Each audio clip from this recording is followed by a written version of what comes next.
Okay, being 11:30, I will call the work session on SB 366 to order, and I will recess until the non-germane amendment hearing is completed in finance.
Okay, now that the non-germane amendment hearing is complete, we will reconvene the work session on Senate Bill 366, requiring an audit of ballots cast.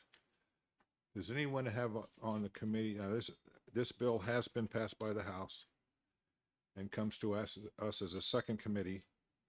Our task really is to focus on this in finance, and there is an estimate of expenditures in here between $50,000 and $100,000 based on best guess of time and to actually run these ballots through. It's a sampling process as I read the bill. Does anybody have any issues with this? No, and if there's no one to testify, I would make the motion Okay, of,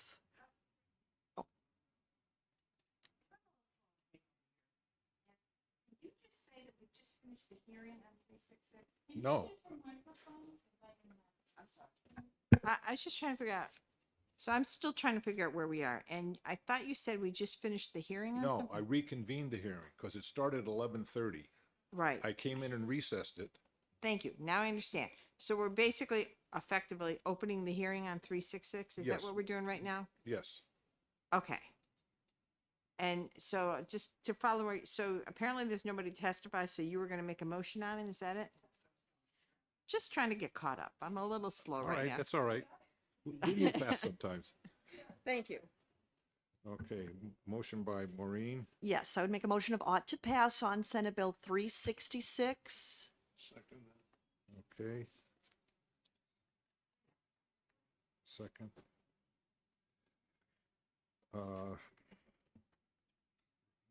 Mr. Chairman, I'm still trying to figure out what this bill does. Is this only the audit? This is not a bill that creates the temporary ballots. No. Correct. This is basically sampling the machines and auditing them with ballots. So my understanding is the Secretary of State can do this without this bill. Why we have this bill? Like he can just do what he wants. I guess that's the answer. I mean, it has to have an approval of for expenditures, And how much are we giving him for this? 50 to 100. $100? May I- I $100,000. see somebody's fine. here from the Secretary of State's office.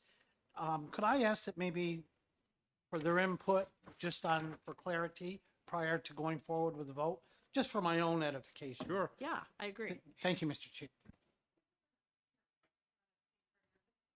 No, there's no, this is a work session. There's no pink cards, no. But we are being live streamed. Yes, this bill is, we'd have to purchase a high-speed scanner.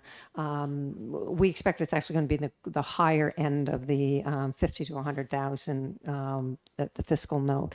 This is a bill that's been here many times in the past. It's going to require that the Secretary of State's office do a recount using a high-speed scanner of 2 towns or two voting locations at the primary and 4 at the general election, and that they have to be done by noon on Friday, which obviously it's a busy week, as you can imagine, for the Secretary of State's office. I think that the point of this bill is trying to give people confidence in the machines. Originally, the bill was to do just a machine, not the whole voting location. And I sort of explained to them that we're not used to keeping our votes separate by machine. So the chances of there being a, 100, 200 difference, which would do the opposite of giving voters confidence in the election. So they did take that out and said it would be all of the machines. But it's supposed to be just the machine counted numbers. So there's still concerns that towns may put some of their hand counted ballots in with the machine counted ballots, and that could cause a difference. But, I'm not looking at it as if we're trying to give people confidence that the machines are right. really, why does it need to be done by noon on on Friday? But that's what the bill calls for, that it has to be done by noon on Friday. And for the cost, like I said, we have to we've looked at, if you rent a high-speed scanner, the expenses of having it programmed, and you're not going to be choosing which towns they're going to be programmed for until just before the election, and the town will not know that they were chosen until, I think it originally was in the bill, and I don't think that changed, until like noon on the day of voting. So they need to get their ballots to the Secretary of State's office. We need to do the recounts, the high-speed scanner recounts, and have it done by noon on Friday. We have nothing else to do that week. Follow up? So given that, and let's say weighing the benefit, I'm not sure of this compared to the practicality of it.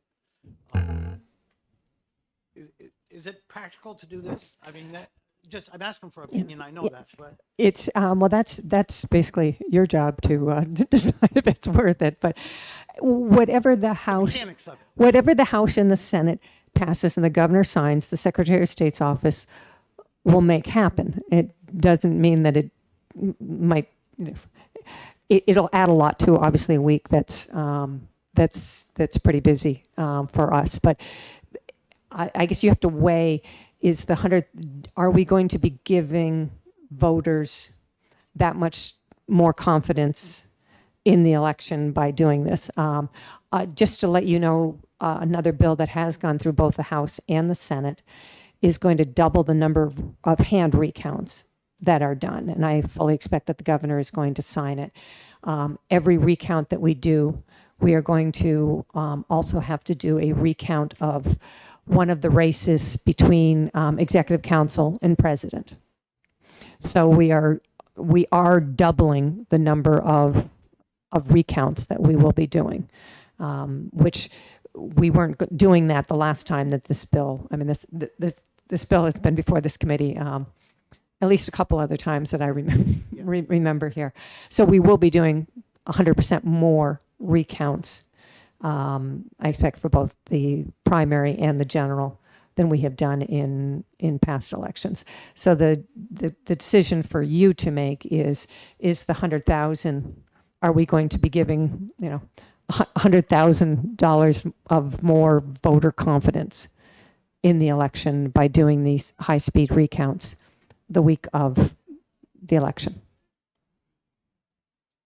So just make sure I understand this correctly. The genesis of this bill says to do another machine count for something that's already been machine counted to assure that the first machine count is accurate. Is that Yes.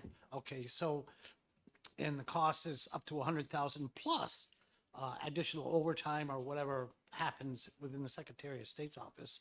I just don't see the benefit. That's all. Thank you, Mr. Chair. As you were asking the question, a benefit came to mind. I was thinking, now, let's lift up the hood on this. What does it do? It could be as a way to discourage nefarious actions with voting machines. The fact that some of them are going to be audited on a random basis is a deterrent for somebody to mess with a machine. I mean, that under the hood.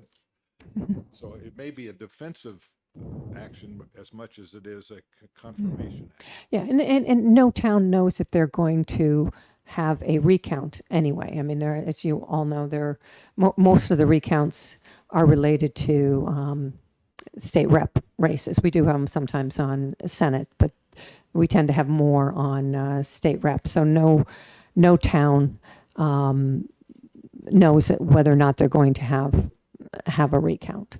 And like I said, here it'll be two towns added to that potential at the primary and 4 at the general election. Everybody wants to talk. Go ahead, Representative Mooney. Oh, thank you, Mr. Chairman, and thank you for testifying. I agree that audits, recounts aren't going away anytime soon. The purchase of this scanner can be used No. going for, just for this. Just for this. All in statute, all recounts have to be done by hand. This is a special exemption just for these that are done, the 2 in the primary and 4 at the general, done by noon on Friday. Follow up. Okay, but audits, can this machinery be used for future audits? We don't normally, the only time that there is a audit is if there is a special legislation by the House and Senate and signed by the governor to do an audit. Our laws allow anyone to ask for a recount, and if the amount that you lost by was a certain percentage, there's no cost. If it's above that, there's additional cost, and to the point where if it's beyond a certain percentage, you have to pay for the entire thing. Once that recount is done, there is no provision in our RSAs to do a second recount or an audit. The only time that would happen is if there is special legislation such as there was in the Wyndham case. Just one more follow-up. So if that were to happen, if the next legislative session somehow mandates an audit, could this equipment be used? No, because those are hand counts. If you had a, like I said, the example of the Wyndham audit, we had other people come in, they completely validated the hand count that the Secretary of State's office did, but it's a hand count, it's not done by machines. Thank you, Mr. Chair.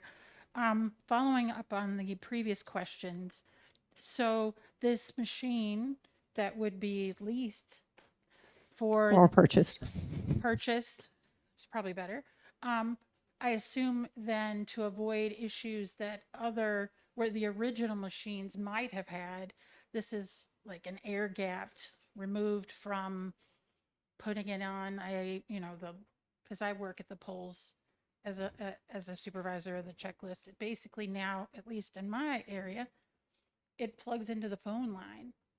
No, So it do plugs I into the wall. They're not connected to the internet. Okay, None of our AccuVote machines statewide. because I thought it No, transmitted No, through it does not transmit. No. Must have used to do that. So then I guess the real question I have is not about how it used to be. So there's a benefit to this not being attached to anything. It's a standalone, air gapped. Yes, it's just like our Machine. AccuVote machines are standalone Okay. machines. It would be taking the ballots from the AccuVote machine, whether it's a town that has one machine or a town that has, or a ward that has 2 or 3 machines.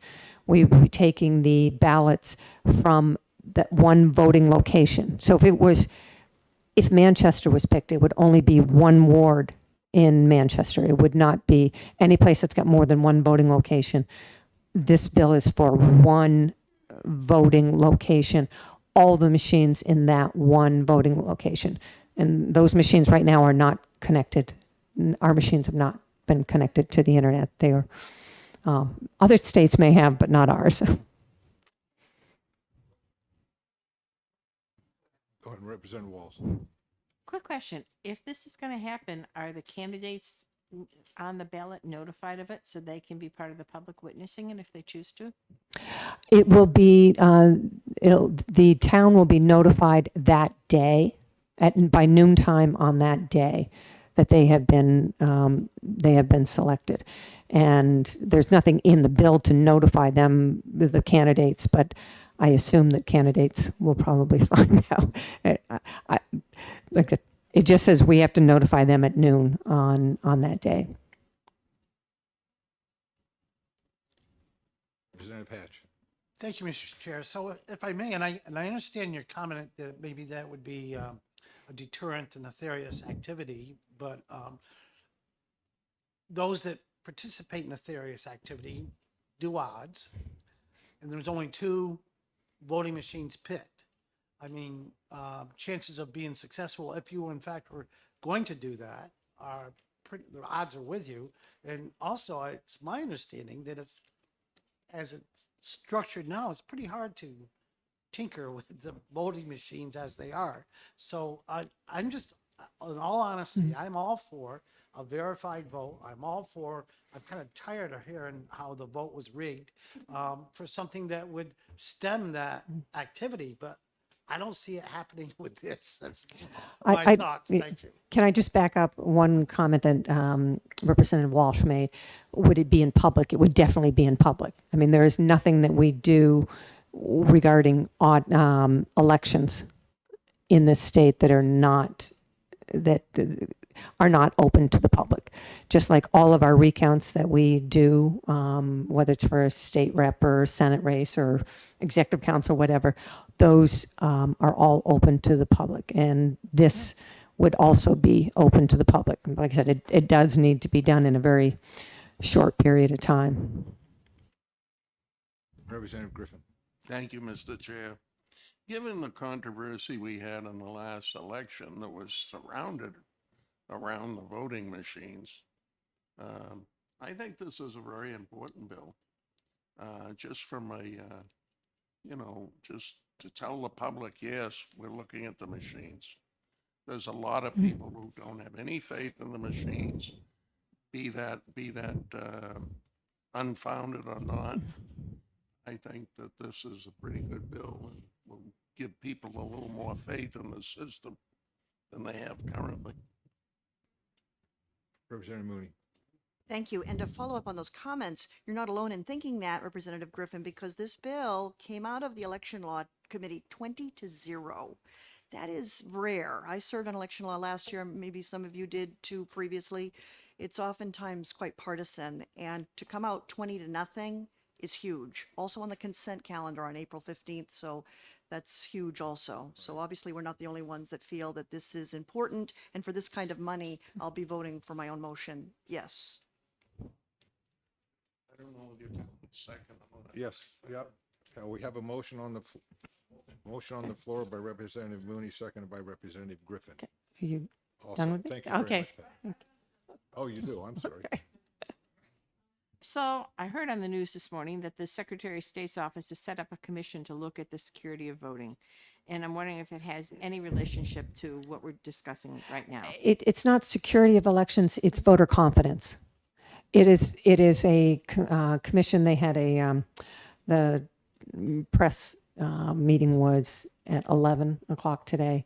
I forgot how many members there are, but it may be 15, 16 people from both parties. And the two co-chairs were there. That was a press conference earlier today, trying to address the issue of voter confidence. It's obviously it's whether or not there have been any problems whatsoever in New Hampshire elections. I think our New Hampshire elections have been very safe and fair. There is a perception, and you need to deal not only with reality, but you have to deal with people's perceptions. And that's what this commission, it's going to be having listening sessions all over the state. They may have some recommendations for legislation, though it's not specifically set up for that, but they may very well come up with some recommendations for future legislation. But my question was, is there a relationship between that commission and what we're doing here? No, these were both completely independent of one another. Representative DeVerge. Yeah, just a comment. I know in Berlin we secure our machines. You think passing legislation that require towns or cities to secure the machines in another place? I know in Berlin only the clerk and the assistant clerk have access to that room. There is legislation. There are RSAs specifically dealing with that. Okay, thank you. Okay, without any further comment, thank you very much, Pat. Now, we have, I have a question. I need your name for a replacement. I'm sorry. That's okay. Chris with a K. Schultz, SCHULTZ. Almost all the letters that you could use. Thank you so much. Okay. Not a problem. okay, without further comment, if the clerk would call the roll. This is on, Senate Bill 366. Motion is ought to pass. Are we going to have any discussion on this? Because I have a point I'd like to make other than asking questions. No, I meant now in this Go ahead, division. go ahead. I think this is a waste of money. I mean, we've got one of the most secure elections in the country. We've got, as Representative Tabarish pointed out, these machines are secured. I think this is a solution looking for a problem. And I am agree with, I can't remember who it was that talked about the odds, but we're talking about 2 voting locations out of probably 200 or more in this state. You're talking about maybe 1%. If you're going to mucky around with the election, the odds are you're not going to get caught by this. And I think, we're whining about spending money all over the place. I think this is a wasted $100,000, and I cannot support this. I think this is a solution looking for a problem that doesn't exist. We don't have security issues here, and I don't think that the way this is being put forward, there's any way that this is going to be able to really bring comfort to those who see problems that they think may be there. So that I just wanted to say that before we vote, because again, I have a real hard time supporting this. Okay, I think that's fine. I mean, then vote no, because as Representative Mooney said, it came out of committee 20-0. But that's the policy committee. We're here whether it's a good use of money. And I'm saying on the money issue, I don't think it's a good use of money. And I'm trying to look at it from a finance point of Okay. view. And from the finance point of view, I think this is a waste of money. So somebody may have thought in election law, yeah, what the heck, why not? It's not going to cost me anything. So we'll do something that might give somebody a sense of security.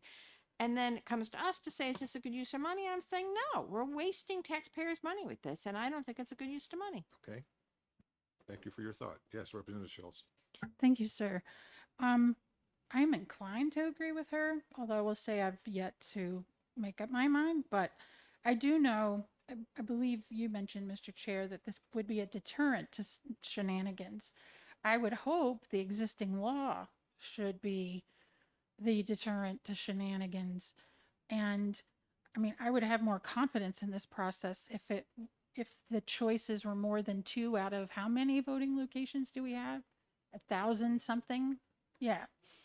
I mean, but the good news is, from all the investigations I know our Secretary of State has taken on,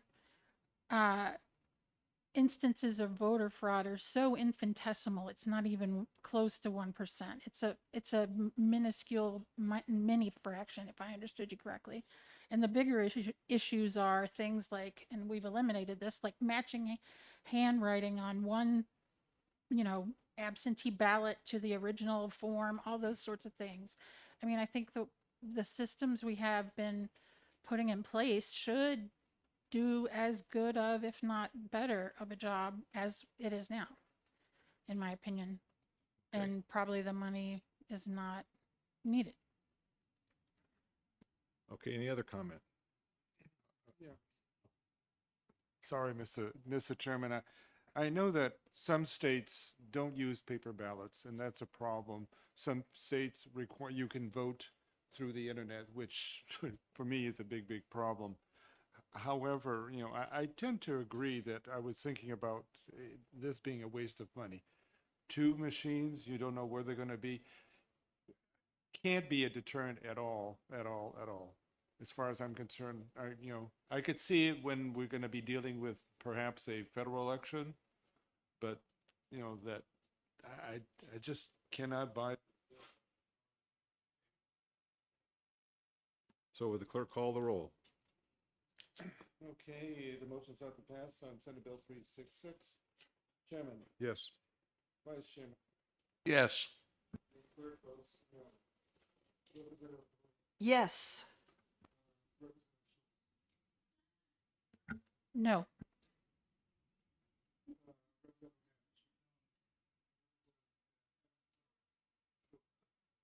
It's okay. No.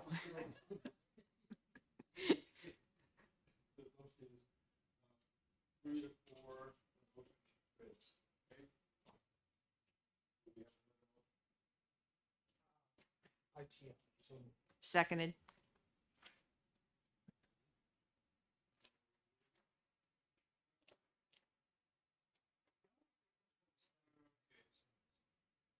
Are we set? Yeah, what's that? Okay, the motion is ITL on Senate Bill 366. Okay, the chairman votes No. no, okay. No.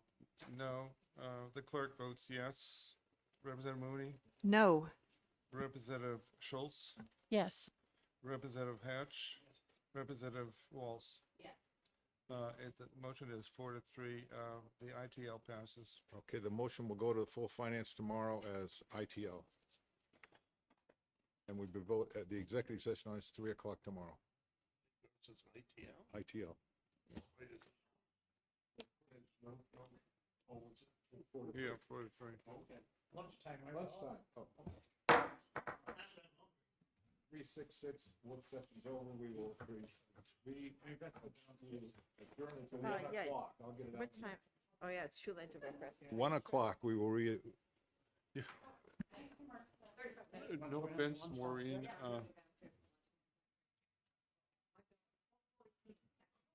you're entitled to vote the way you want, but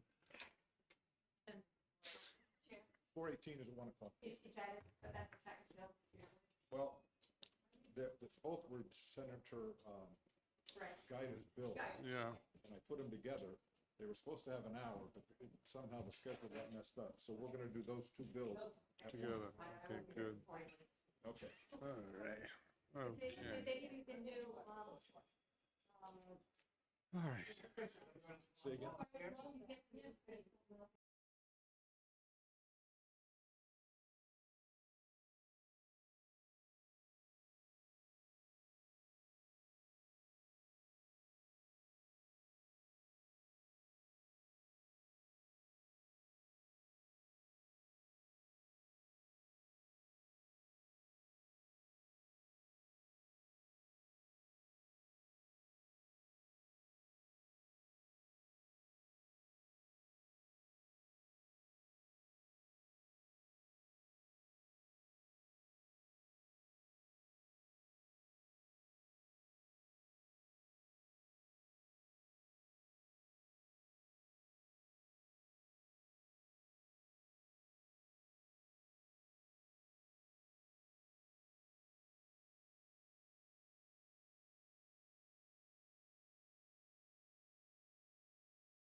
Okay, being 1 o'clock, I'll call the work session on Senate Bill 267 to order.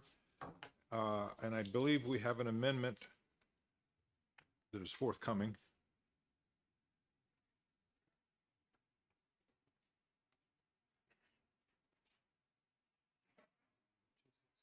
And I'm sure you've all read the basic bill.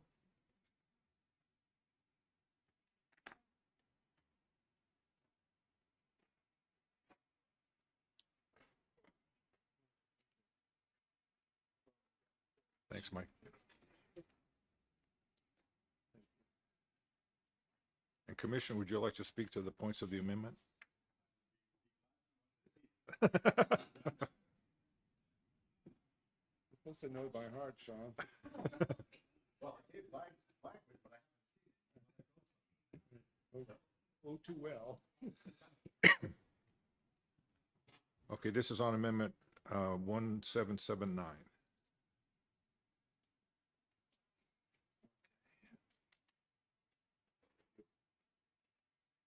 Yeah, you've got to, and you got to turn your mic on because we're streaming live. All right. For the record, I am Sean Jasper, Commissioner of the Department of Agriculture. And the original bill was Senator Guida's bill. We did work closely with him on that bill, but we're not in charge of the final language. As this went through the House, Chairman Pearl actually asked one question, which we hadn't really looked at. That's in section E. It's relative to, originally it said purchase herbicides in bulk quantities and distribute. That's not really practical and it would require different licensing for us. We don't have facilities to store it. So worked on language that in E, and I'm sorry for going backwards, I got ahead of myself, but to subsidize the purchase of herbicides by municipalities when the funding is available and have them apply back to us for reimbursement. Obviously, there's limited monies here.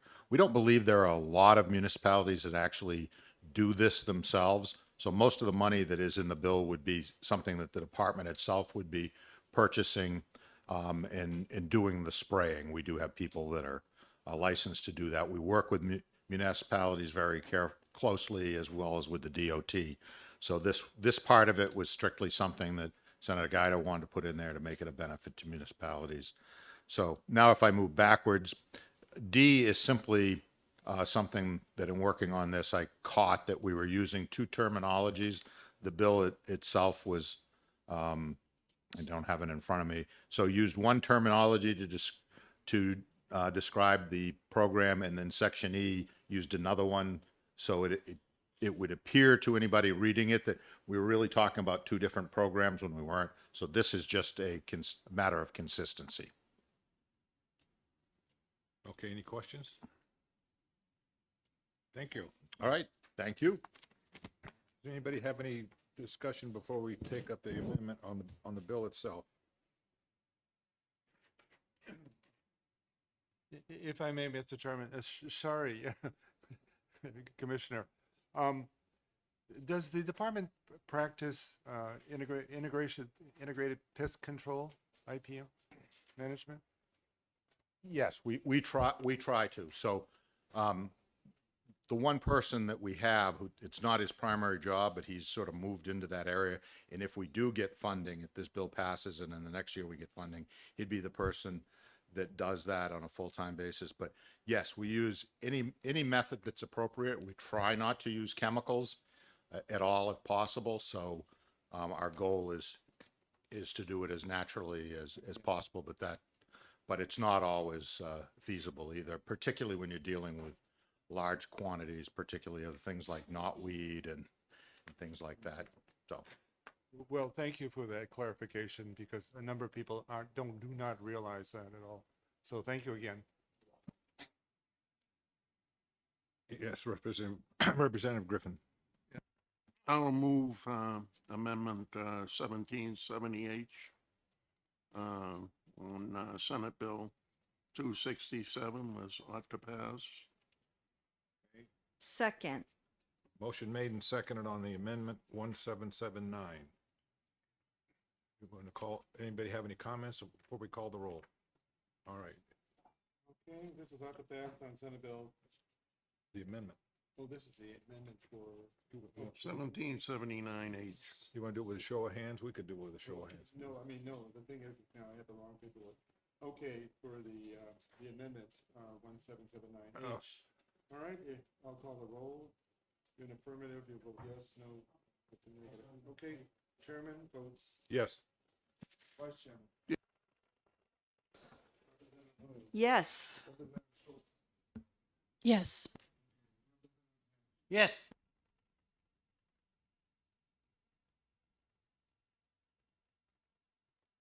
Representative Hess, do you have a comment? No, Oh. Oh, good show of hand, okay. All right. Now, do we have a motion on the 267? Those that we recommend not to pass on Senate Bill 267, F and A. Okay, Second. motion made and seconded on to pass 267 as amended. Any further comment? Yes, Representative Walls. I know I walked in a little bit late during this, but I'm just trying to understand why this is outside the budget. Why are we doing this now?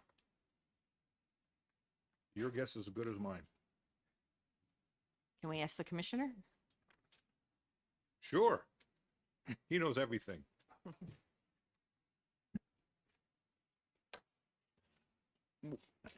So you're asking, why didn't we just wait and put it in the budget coming up for? Or why wasn't it in the Well, so while this has been a priority of mine, and it was one of the things I mentioned when I was confirmed, is that we needed to deal with invasive species. Frankly, with the last budget cycle, we were really told to hold off. And so I had to be very creative in dealing, maintaining the department, and there was really no ability to expand at that point. So Senator Guida came after, this year with this request.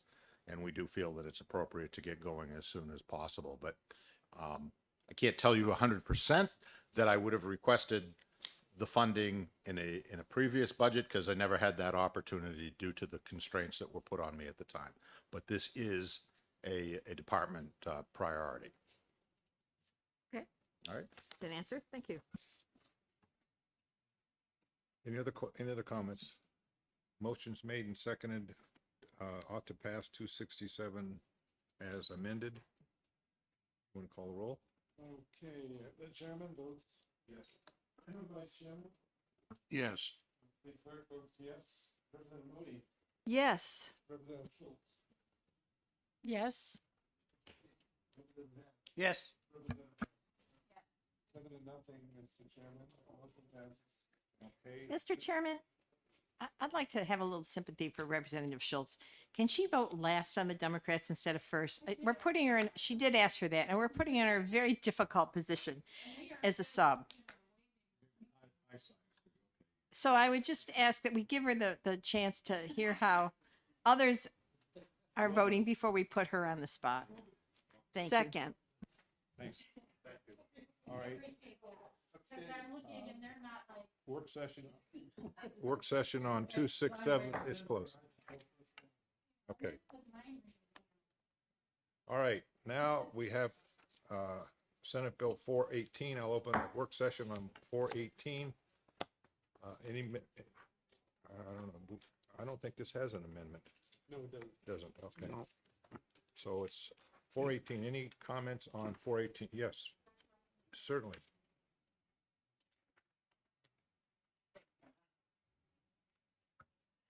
Patty Lovejoy, Senior Deputy Secretary of State.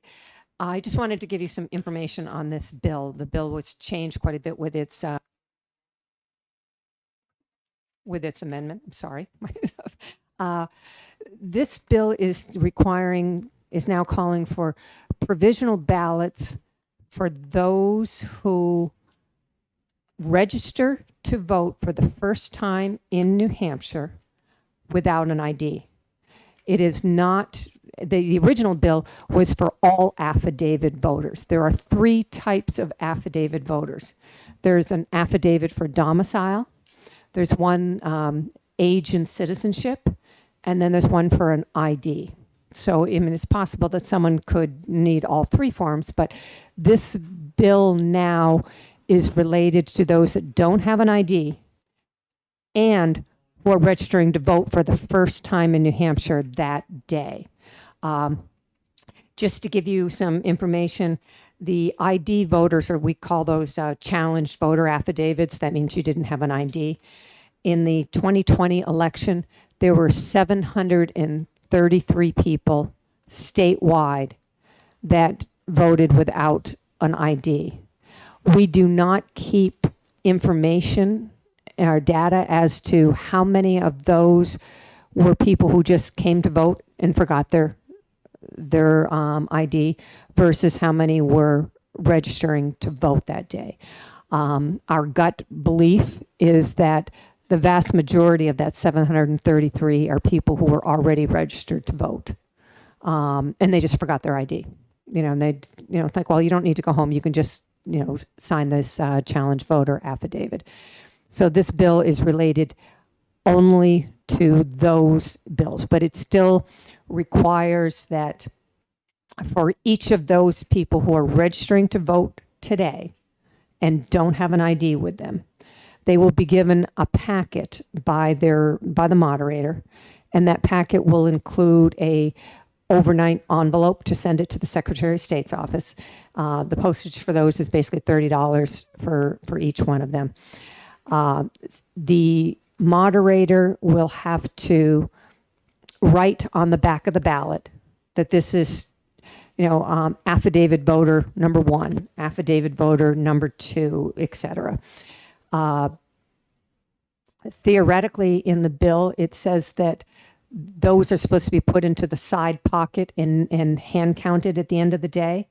I think a lot of you have been involved in elections before. If you are the person that is standing there in front of the ballot box, the machine will take a ballot going this way, this way, this way, all 4 ways.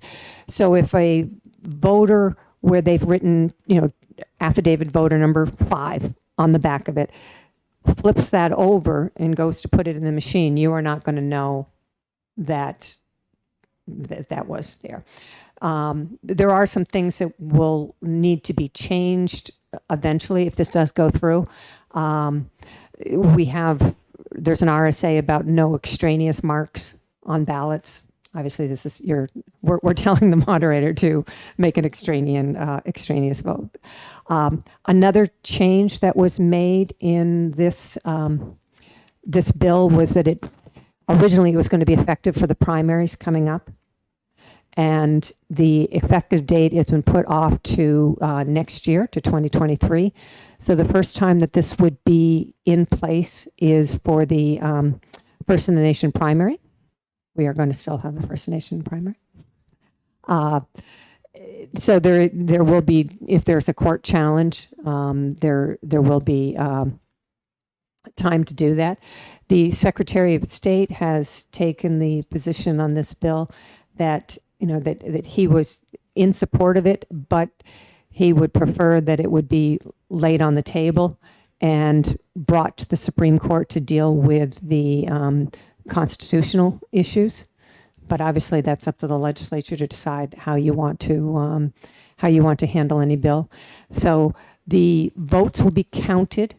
If you have one of these affidavit ballots, your vote is going to be counted that day. You have 7 days to get your envelope where you were providing your ID information to the Secretary of State. If the Secretary of State does not receive that in 7 days, and each of the town moderators will have to send to the Secretary of State's office a listing of each of the individuals who voted on this provisional type of ballot.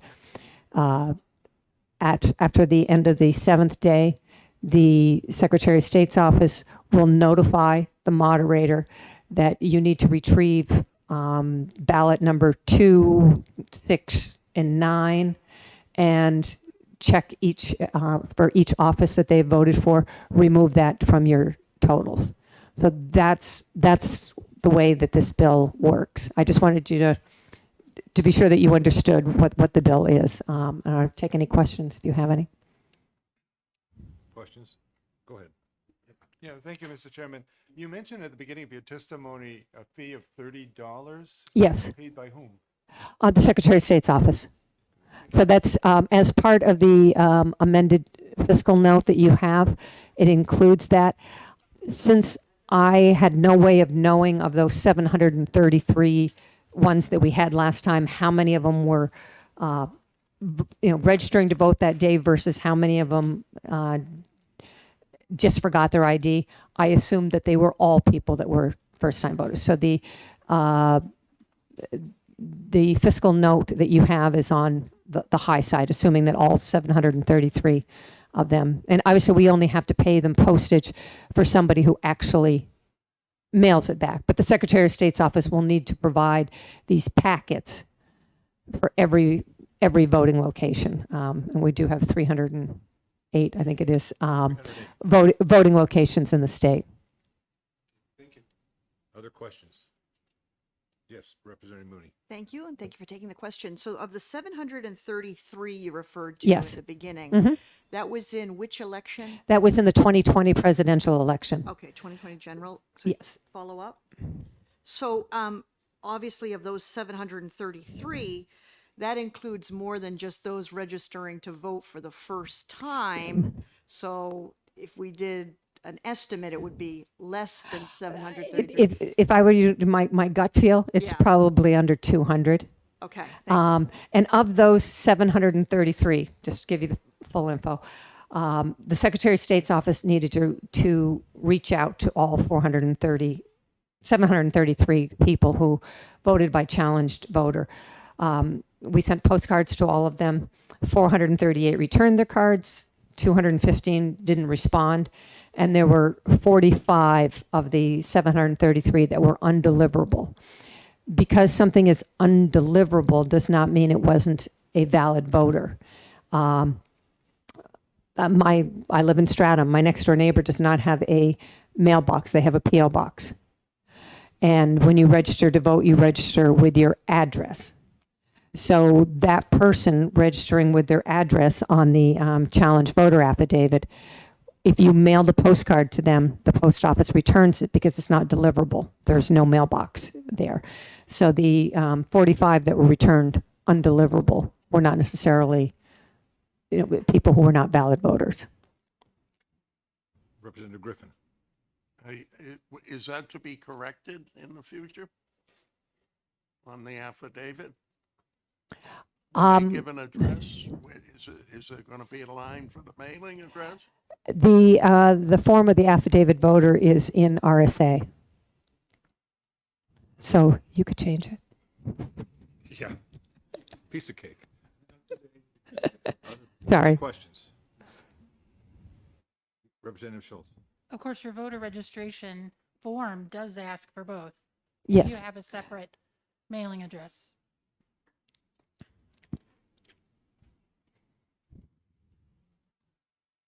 But also in between the time that somebody voted and when we mailed out the letters, we do not get the letters out, the next week, maybe in the next month. It takes a while to get, with everything that gets done at the end of the election. So somebody could have moved from the time that they voted. Like I said, you could have lived in that town for, 40 years. You didn't have your ID that time, so you had to fill out this thing, and you moved from the time that we sent it. Okay, thank you. Does anyone else have a contribution for this? Yes, ma'am. Don't lose your shoes.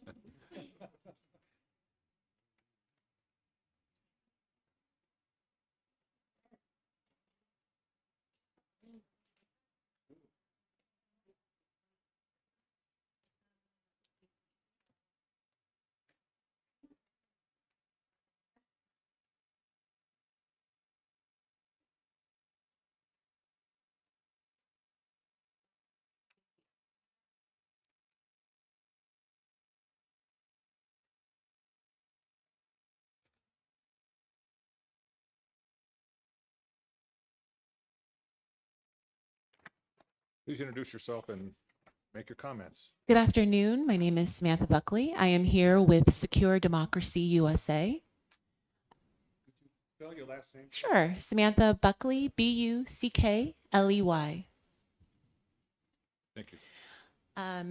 And I am here to discuss some concerns with SB 418. SB 418, as it's currently written, will disenfranchise active military voters.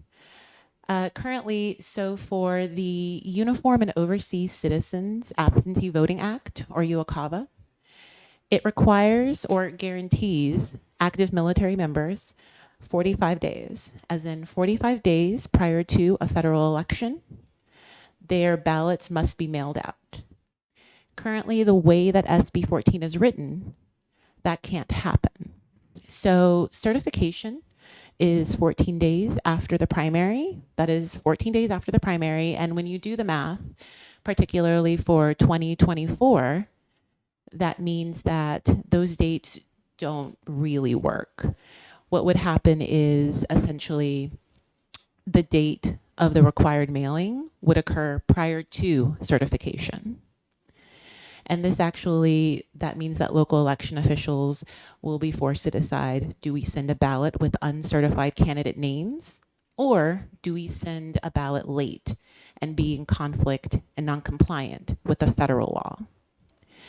45 days is guaranteed by UOCAVA because federal lawmakers wanted service members to have every opportunity to receive their ballot in a timely manner.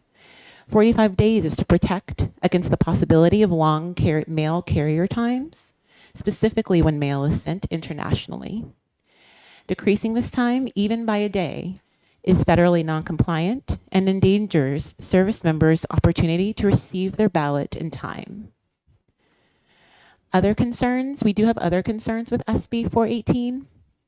That would include, it's interesting that the impact of SB 418 perhaps could be similar to 2017's failed SB 3 bill, which was determined to be unconstitutional by the New Hampshire Supreme Court, and it cost New Hampshire taxpayers $4.2 million in legal fees and 4,176 billable hours by the Attorney General's office.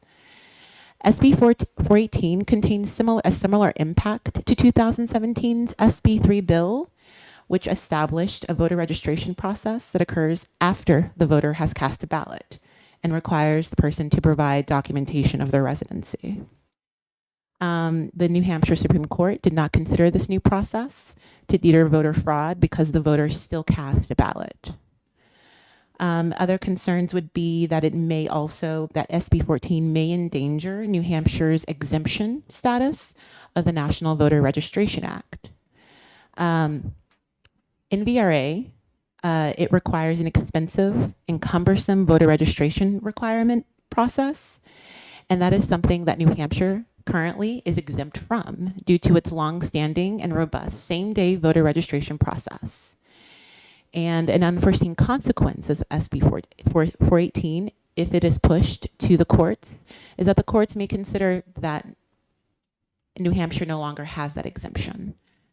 There are also state constitutional concerns because New Hampshire does guarantee a voter confidentiality in their ballot. SB 418 provides a method and permission for the state to know how a voter votes due to the fact that the state may go in and essentially basically take away the vote of someone who's already cast their ballot. Considering all of this, we are asking that SB 418 be voted to be voted for interim study. Thank you. Thank you. Questions? Yes, Representative Griffin. Did you have an opportunity to bring this all before the policy committee, before they voted? Yes, we did. So they passed the bill in spite of that? They made some edits that they thought corrected the issue, but unfortunately do not.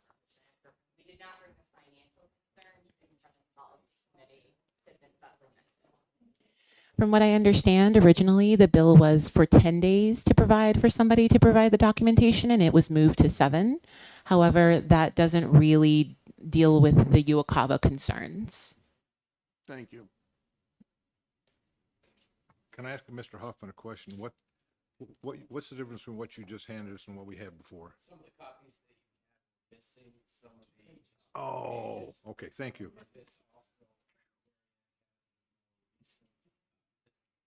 All right, thank you.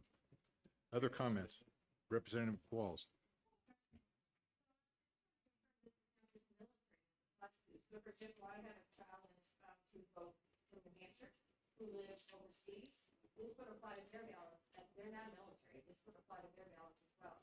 UOCAVA does apply to overseas individuals, yes.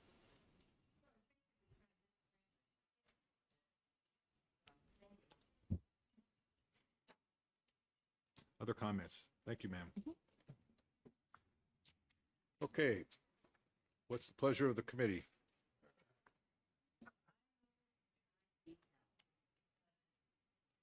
Okay, motion by Representative Walls for ITL, seconded by Representative Hatch. Discussion? Yes. You know, given the fact that this is protecting the rights of active military and their families, I'm against the ITL motion, being a veteran and knowing what it's like being overseas. I would rather see it as an interim study because there are a lot of points here that need to be clarified.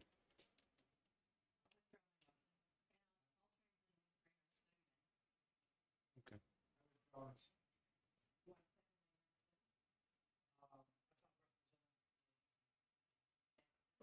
No, I didn't make a motion. I was just making a comment. So if you would rather, Where his comfort level would be. yeah. Okay, Okay. we have a motion for interim study, same individuals. Okay, Hey. All right, I'm all set. Okay, the chairman votes no. okay, the vice chairman, No. the clerk votes yes. Representative Mooney, No. okay, Representative Hatch. Yes. Representative Walsh, Yes. Representative Schultz. Yes. Interim study passes 4-3, Mr. Chairman. Okay, we'll report to full finance for tomorrow's executive session, 4-3 interim study. I'll close the hearing on 418. The next one is at, Next one is 303. yeah, we have 2 2 minutes. minutes. Okay, cool. 2 minutes till showtime. I have time to correct everything.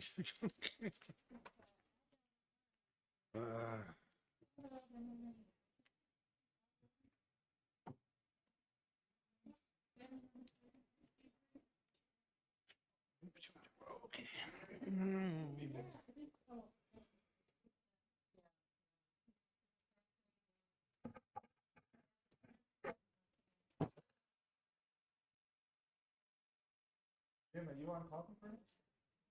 Are you on coffee break? I'm just kidding. You're not moving. I know. Let's not go there.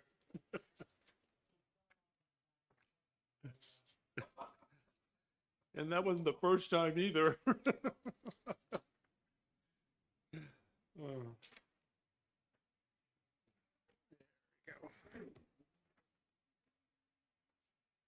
Since when you're anti-military?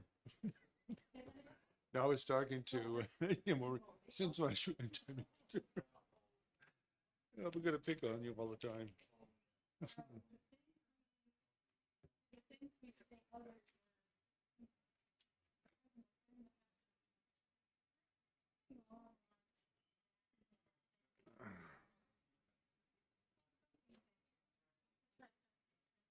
Okay.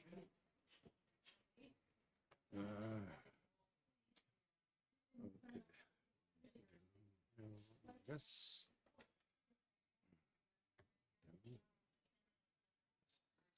Yes. 3.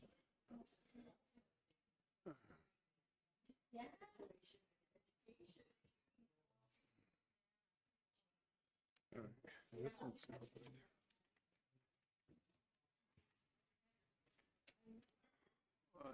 Okay. All right, I've got done that. This one is it.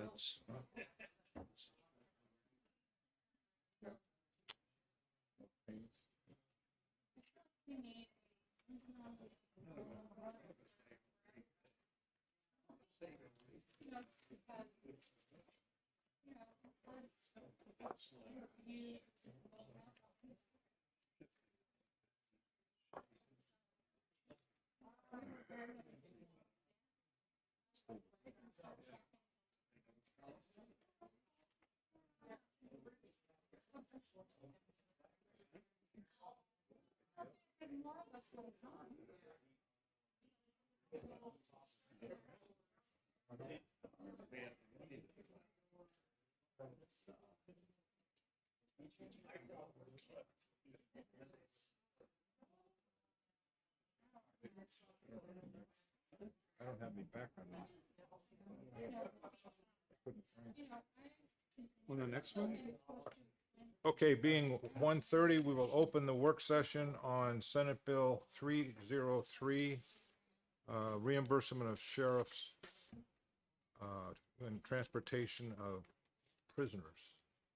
Do we have any comment on this bill? Please.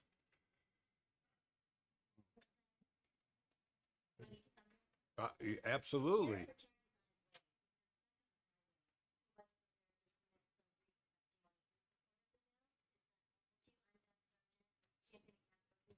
Is that? Okay.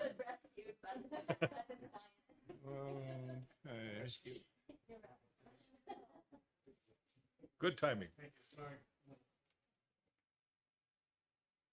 If you would turn your microphone on, and introduce yourself, please. Hey, I'm Dominic Ricciardi, Carroll County Sheriff, and the president of the New Hampshire Sheriff's Association. Could you please spell your last name? It's Richardi. Thank you.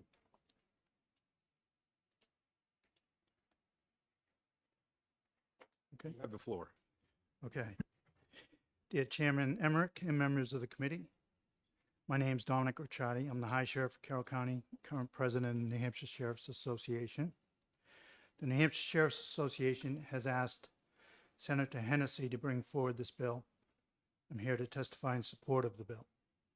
The custody and control function of the transporting and handling of prisoners is an inherently dangerous one. We are asking for our reimbursement to be equal what the court security officers are currently being paid. Language in this bill would reimburse, quote, at the rates provided in the collective bargaining agreement applicable to per diem court security officers employed by the judicial branch for the court security to attend any official business, unquote. The rate is currently $65 for a full day, $35 for a half a day. And that's been in statute for many years. We are finding it harder and harder to recruit qualified candidates for this job. We need to be able to pay a fair wage for doing this work. We are asking for the reimbursement to be equal to what court security officers per diem pay is currently $120.18 for a full day, and $60.09 for a half a day. Happy to answer any questions that you may have. I respectfully ask that you find this bill ought to pass. Thank you. Do you have questions? I have one, and just because this is a new process to me. So all this is doing is changing the reimbursement levels. It's not really setting up a new level, wrong word. It's not changing a system of any kind. It's just changing the reimbursement levels. Correct. Okay. Yes. Yep. All right, thank you. Representative Walls. Isn't it true that the pay sometimes varies from county to county? Some counties pay more than others? They pay their officers more than others. Yeah. Currently, Carroll County pays a part-time pay, and they're only reimbursed at this $65 level right now. Because it would be almost impossible to hire someone at $65 or $65 a day to do basically police work in the court Am I system. correct that even at these higher rates of 60 and 120, the counties are having a hard time recruiting enough people to fill the open slots?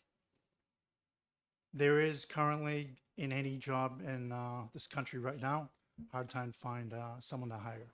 But it certainly makes it more palatable, and it helps the counties become not whole, but more complete in their attempting to hire people.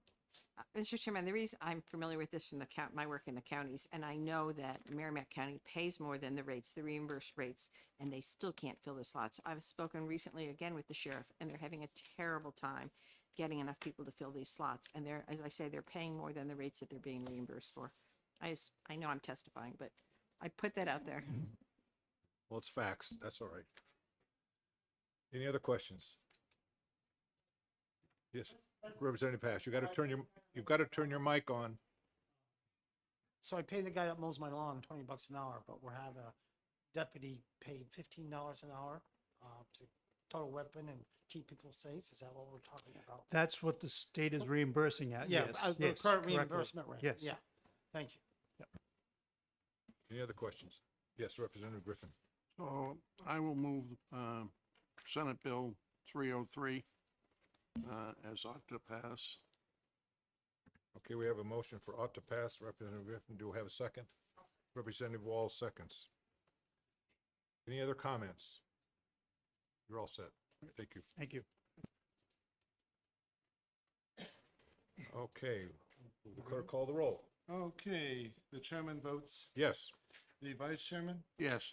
the clerk votes yes. Representative Mooney, Yes. Representative Hatch. Yes. Representative Walls. Yes. Representative Schultz. Yes. Okay, the motion is 7-0 and passes, Mr. Chairman. Does anybody have any other dialogue? Anybody have any other dialogue that they'd like to share now that we had a vote? And we have about 20 minutes to burn. Well, I will close the hearing on Senate Bill 303. I would say I was that easy. One, 140.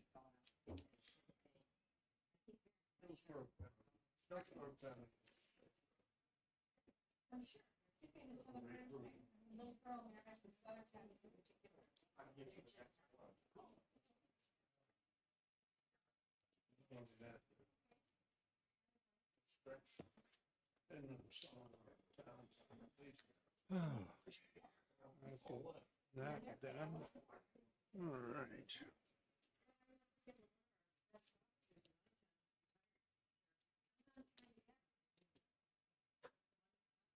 63.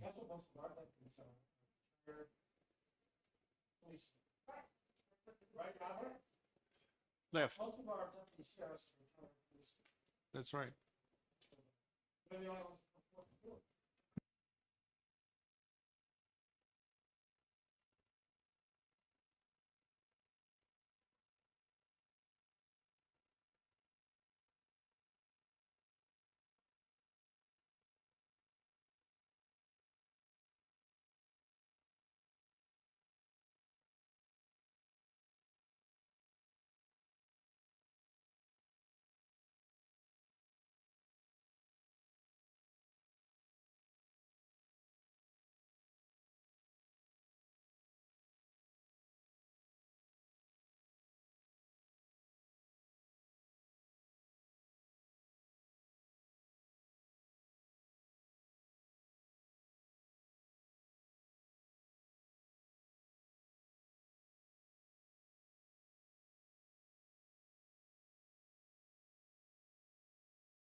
Okay, being 2:00, I'll open the work session on Senate Bill 363. Do we have anybody that would like to comment? Yes.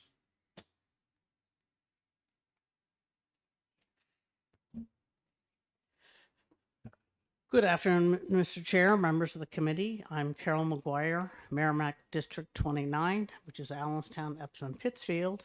And Senate Bill 363 passed my committee unanimously, so I thought I would come and explain it to you. Okay, good. The story starts in 2011 when we made a number of changes to the retirement system, a large number of changes. And for Group 2, we created a stair step of pension data. So how old you have to be, how long you have to serve, how much you earn for each year. Between the vested employees, who had the previous law, the non-vested employees had a significantly decreased benefit, and in the interim, we stair-stepped it up.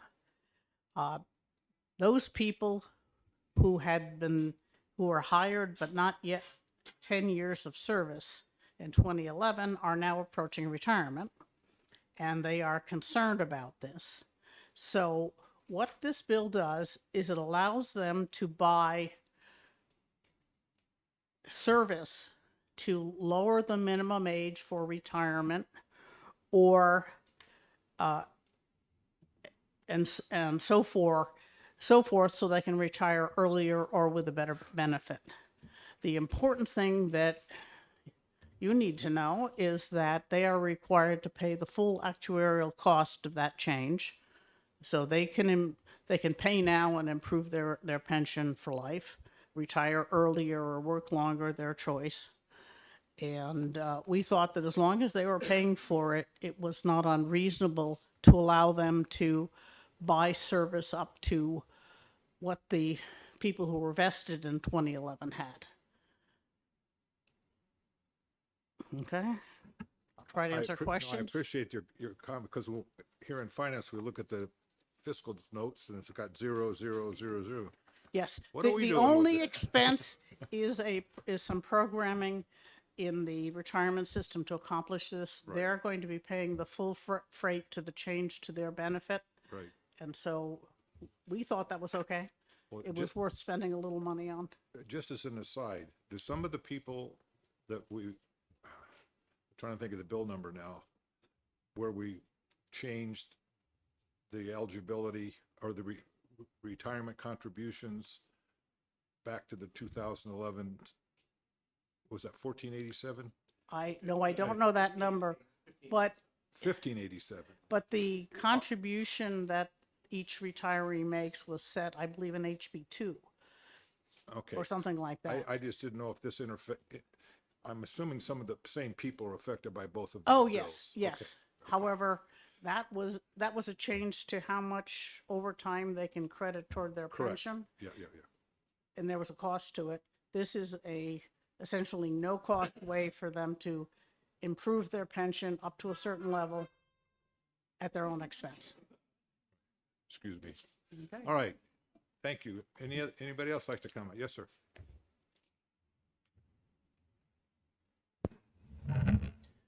Thank you, Mr. Chairman. For the record, my name is James Demers, and I'm here on behalf of the New Hampshire Police Association and the New Hampshire Troopers Association in support of this bill. So you're right. Rarely do you have a bill that has a fiscal note that's all zeros. So as you heard, the entire cost is paid for by the individual who might want to take advantage of this. To your point, this is the exact same tier that you did House Bill 1587, that middle tier. And those are the individuals, as you heard, who, when they were hired with a belief that it was a 20-year period to retirement, and then they had years added on during that reform measure, anywhere from 1 to 4 years. So this bill, as you heard, gives them the ability to buy years above the 20 to get them down to the 20 that they were hired under.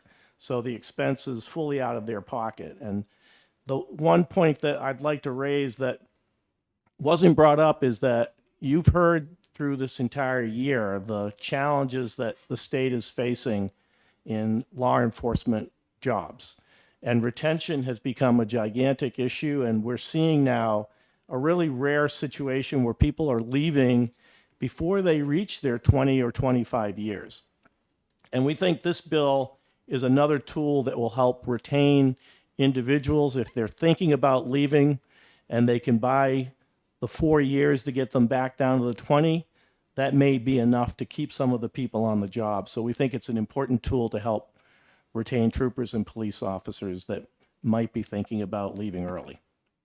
Okay, questions? Yes, Representative Hatch. Thank you, Mr. Chair. Just for my own interest, and I know there's a variable because it depends on their base pay, et cetera, but typically, can you answer how much that would cost to individual on average, or a minimum, maximum Yes. kind of range? Yeah, so this is not for everybody, and I think there's a very small number of people that will take advantage of it, because one of the estimates we heard is that it could be around $40,000 per year.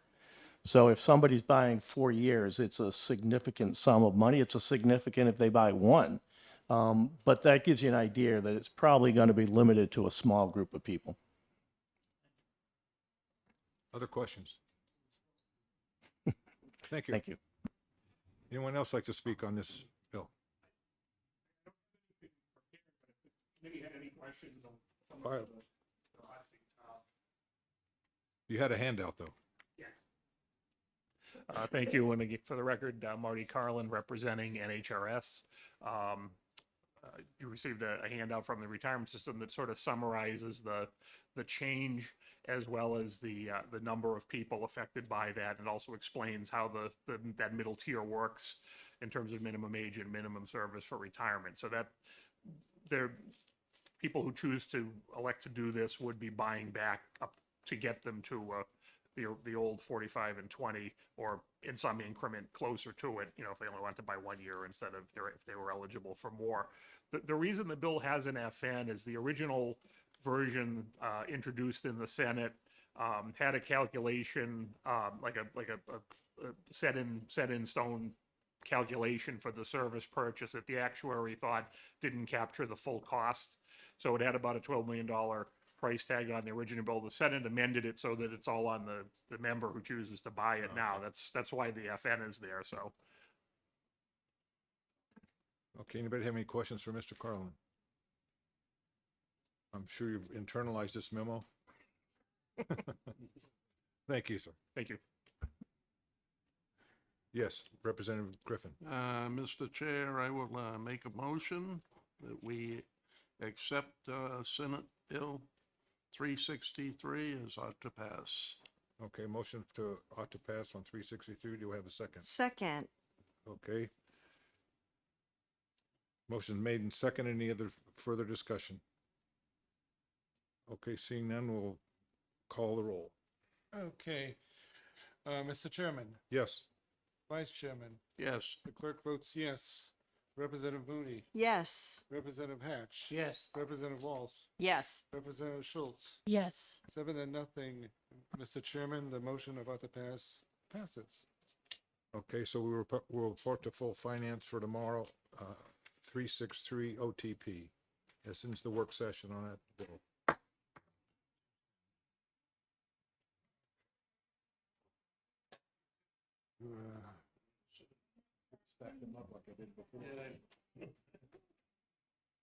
Yeah, really, I thought you would have learned by, hey, listen. But you never know. I know, but I need the time. I know. So I'm not complaining. Otherwise, like sometimes I'm here after a while. All right.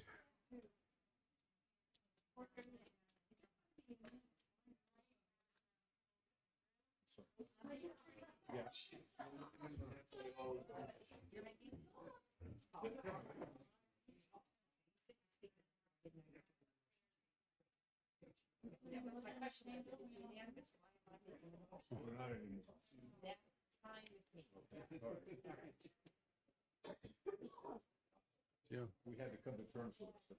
yeah. Me too. To your point, we're. Hey,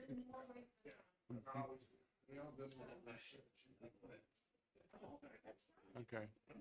Okay. Marty, could you spell your last name? I forgot.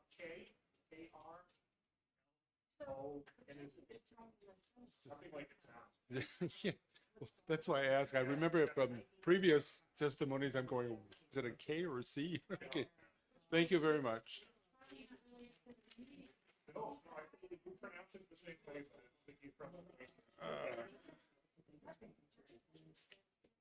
I'll be glad to do PIs for anything you want to speak against. Okay, let me know. Why don't you just say all of them? Just let me know. Okay, now I'm trying to sort out my mess.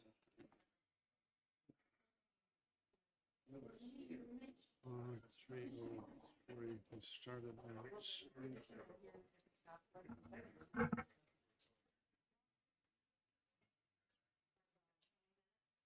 Yep. Yeah.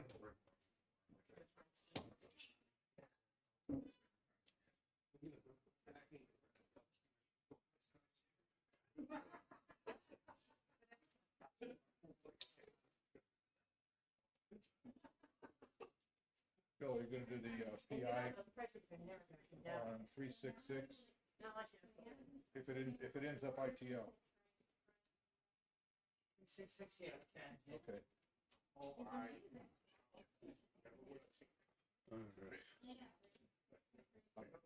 I've got Beth or Saini doing the speech.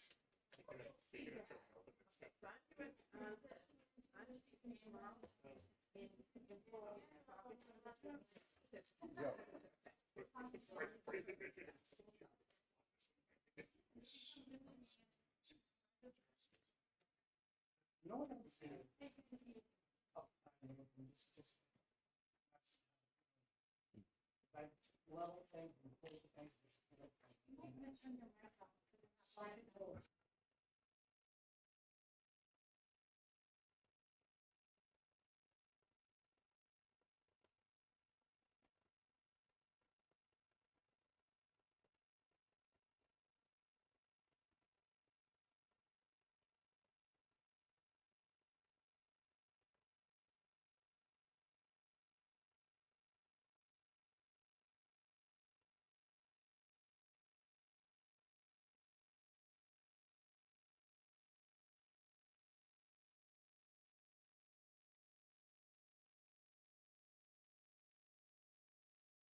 Okay, being 2:30, we'll start the work session on Senate Bill 443.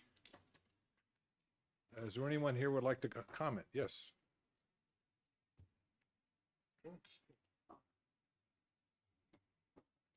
Thank you, Mr. Chair. Carol McGuire, Merrimack District 29. And Senate Bill 443 is the result of a study committee last year on how we adopt updates to the building code and various other building code issues. The actual update was included in House Bill 1681, which the Senate has passed, so we don't have to worry about that. This deals with some other issues that have become noticeable. The first part is that municipalities have the authority to adopt amendments to the state building code. In some cases, the amendments have been incorrect or in conflict with the building code. Not always, usually they're fine. And you also end up with really bizarre cases where, I think it's Pelham and Hudson, where one town picks option A for how you contain electrical cables, the other one has option B, and so you've got to switch over from they're both legitimate, but having them next to each other is a problem. And many people who work across the state, from contractors to electricians to building inspectors, don't have a good way to find these amendments. Some of them are on municipalities' websites, some of them aren't. So this would require the Building Code Review Board to actually look at these amendments, confirm that they are not in conflict with the state building code, and publish them so that everybody can look up and say, okay, I'm going to put up a building in Dover. And this is the building code, these are the amendments I have to follow. And so that's much easier for everybody. So this describes the process where that happens. The fire code is also in the same situation.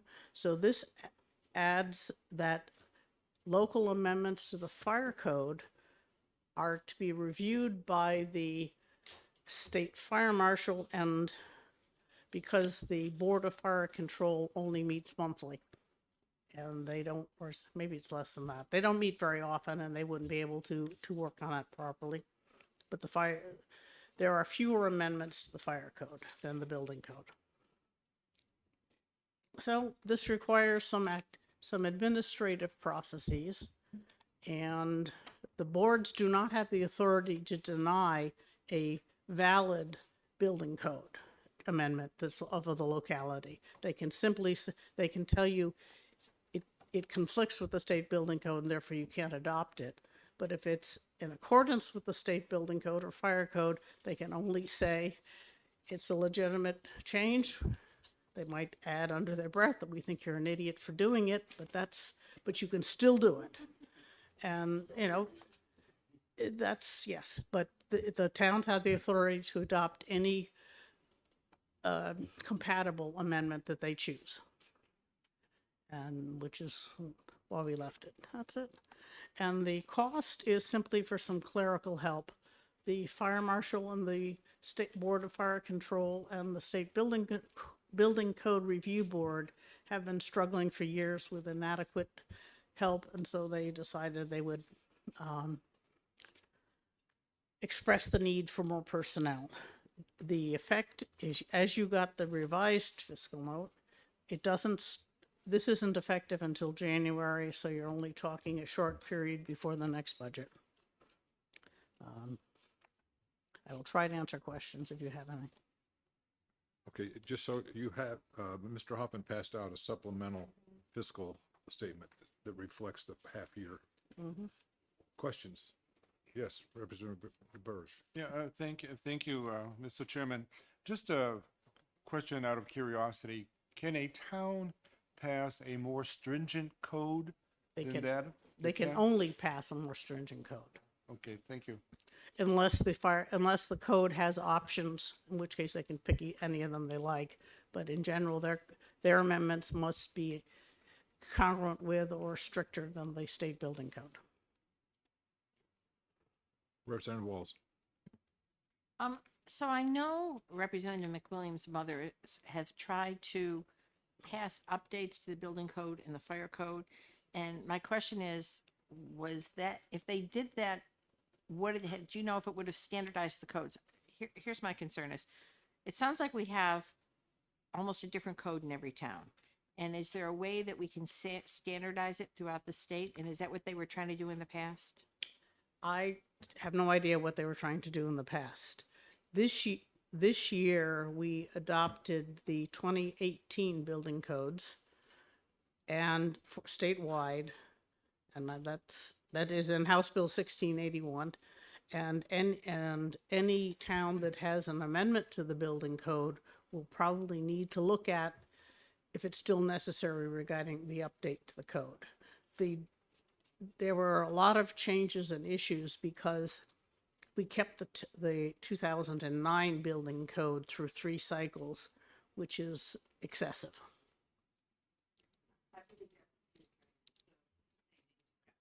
Yeah, no, we're slightly behind because we found that that the building codes have some issues when they first come out, so we want to be at least 2 years after the code's adopted.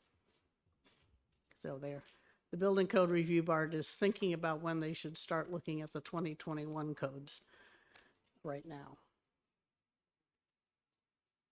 Other questions? And this is the International Building Code. Is that? The who? Is it the International Building Code or just the national? International. Most of them are international. Right. It's not in this bill. It's specified in House Bill 1681. Right. That was just a curiosity question. I think they're international. Yeah. Other questions? Thank you. Anyone else like to speak on this? Representative Griffin. I hope I'm not cutting them short. Are we ready for a motion? I think we have some other. There's probably people some on other mic. people who Okay, are mic. interested. Anybody else like to make a comment? We're all ears. Yes, please. Until we run out of time, then we're not ears at Okay. all. Good afternoon, Brian Allard from the Fire Marshal's office. The Fire Marshal is, Could you spell your last? sure, Allard, first name Brian. The Fire Marshal couldn't be here this week. He's away on vacation.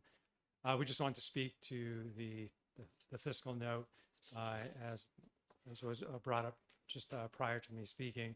Is, we do have, this would be an extra demand on our staff, which is already at capacity now. So we just want to stress that. And if there's any questions I could answer with regards to the fiscal note, I'm happy to do that. Do you have any questions?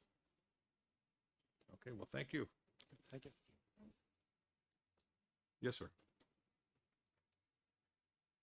Thank you. My name is Gary Abbott. I'm the Executive Vice President of the Associated General Contractors of New Hampshire. I've been supportive of this bill all the way through the process and supportive of the department and personnel to do this. You're right, it's the International Building Codes, which is the main codes for commercial, residential, and those associated codes. There are different codes for like the fire codes and those kind of things. So that's why under 1681, you'll find all the different codes. Clearly, this is a great thing from the construction aspect if we can find all the amendments in one location through the State Building Code Review Board and filed at the Department of Safety. The other issue is I have a representative on the Building Code Review Board, and they are already looking at the 2021 International Building Codes. So it's going through the review process. Very optimistic that now that we're getting back on track and keeping up, we won't have the problems that were discussed a little earlier regarding being behind and towns trying to do an effort to catch up. If the state is catching up, there won't be any reason for the municipalities to put in a lot of amendments. So that's the hope. And with that, I would hope the committee supports the bill. Okay, any questions? Thank sir. you. Anyone else like to comment? Please.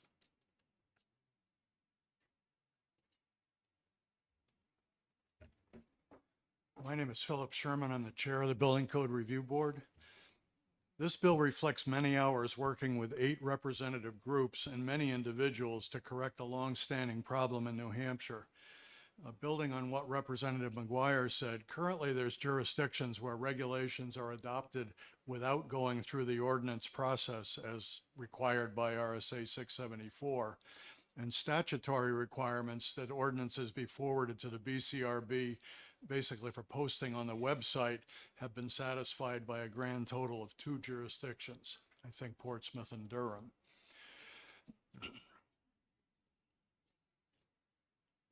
Further, some local ordinances do not even reflect the current state codes. There's a fairly significant city not too far from here that still posted the 2009 codes. This bill therefore reflects a desire for some level of BCRB review of local amendments to the building and also the fire codes.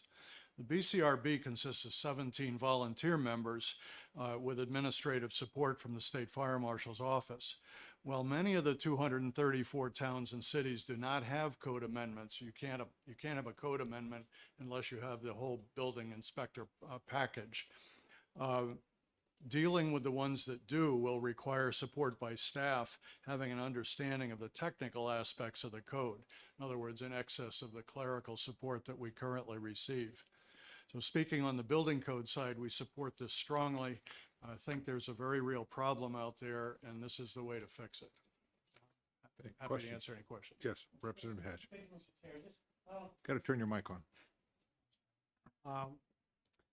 I have a couple architects that live within my constituency, and one of them a couple times has come where he's having problems with communities outside my area that this exact problem exists. Their current building codes are not current, the ones that the municipality is using.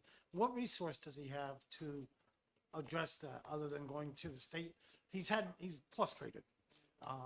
And I don't know if you experienced this before, but I suspect, and this is just a personal opinion, that much of that problem are jurisdictions that are enforcing the state building code. Their websites are just out of date. Like everybody, those things tend to get stale and forgotten about. There may be towns that are literally enforcing out-of-date codes, in which case they need a phone call to just bring them up to speed.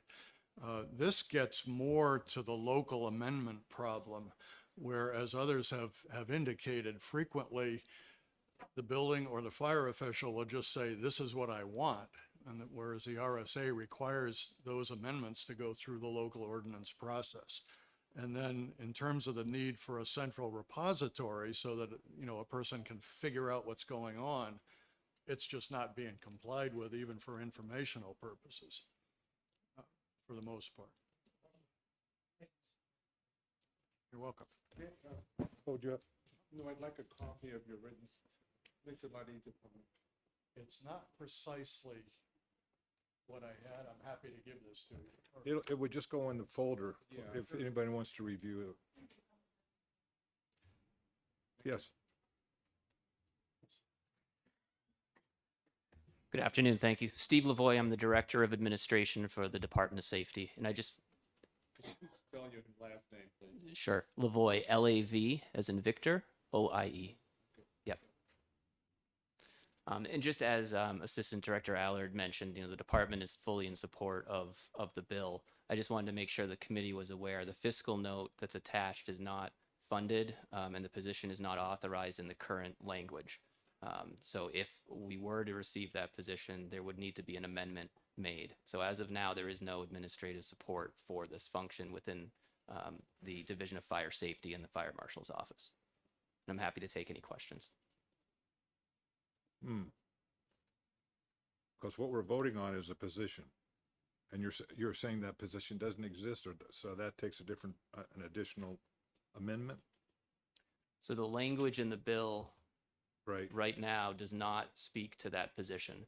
The fiscal note brought it forward as a concern that the department had about meeting the requirements of the bill. So this fiscal note would be nice to have, Well, not what is. We would say it's a must-have, but yes. Okay. Yes. Well, I'm a little confused because right now in finance, before us, it says here's what we might spend over the next couple of years, and that's what we're voting on. And if the position doesn't exist, that's not us. Mr. Hoffman, do you have a thought? The bill does not establish a position or make an appropriation payment for the position. Department of Safety submitted the fiscal information that says, if we're gonna do this, we need this position, and it's gonna cost us that. So if the bill were to pass, it would probably be a situation where they ask for the position in the next budget. Oh, May okay. not be implemented right away. I was- So there'd be a 6-month difference between the Approval next and budget actuality. the- Okay, because I was sitting there thinking all of a sudden, we got to report this out 3 o'clock tomorrow afternoon, and you want us to create a position. I don't know if that's going to happen, but if we approve the appropriation, then at least we're starting down the path. Is that? Well, there's no appropriation. Well, what are we? Fiscal note is just identifying the cost. Oh, okay, so we're not voting anything. The next budget. If we vote this ought to pass, what have we decided? You're agreeing with the policy and the program. This is a policy in the next fiscal year, you have to submit as part of the budget for a position that we created that. You're right, ask a Dutchman, he'll know. Yeah. Okay, I understand now. We're voting on a policy in finance. I always get a kick out of it. Okay, any other questions for Mr. Lavoy? Right. Any other questions for Mr. Lavoy? Thank you very much. Very good. Thank you. Yes. Yes, it is. Yeah, throw me down the stairs, my hat. I know how. Yes.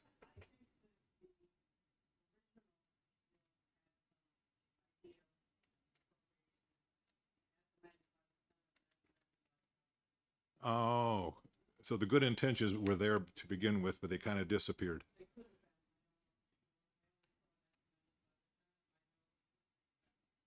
Okay, thank you. So, yeah, You ready for a motion, You betcha. Mr. Chair? I move Senate Bill 443 as ought to pass. Second, okay, motion made and seconded. Any other further discussion? Okay, if the clerk would call the roll. All right, the chairman votes Yes. vice chairman, Yes. the clerk votes yes, Representative Mooney, yes. Representative Hatch, Yes. Representative Walsh. Yes. Representative Schultz. Yes. Motion passes, Mr. Chairman, 7-0. Okay, so we're posted to full finance tomorrow at 3 o'clock as ought to pass. And so that ends the work session on 443. Next one's at 3. We've got 10 minutes.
I'll open the work session on Senate Bill 438 and ask anybody that would like to contribute wisdom and knowledge to us, please come forward.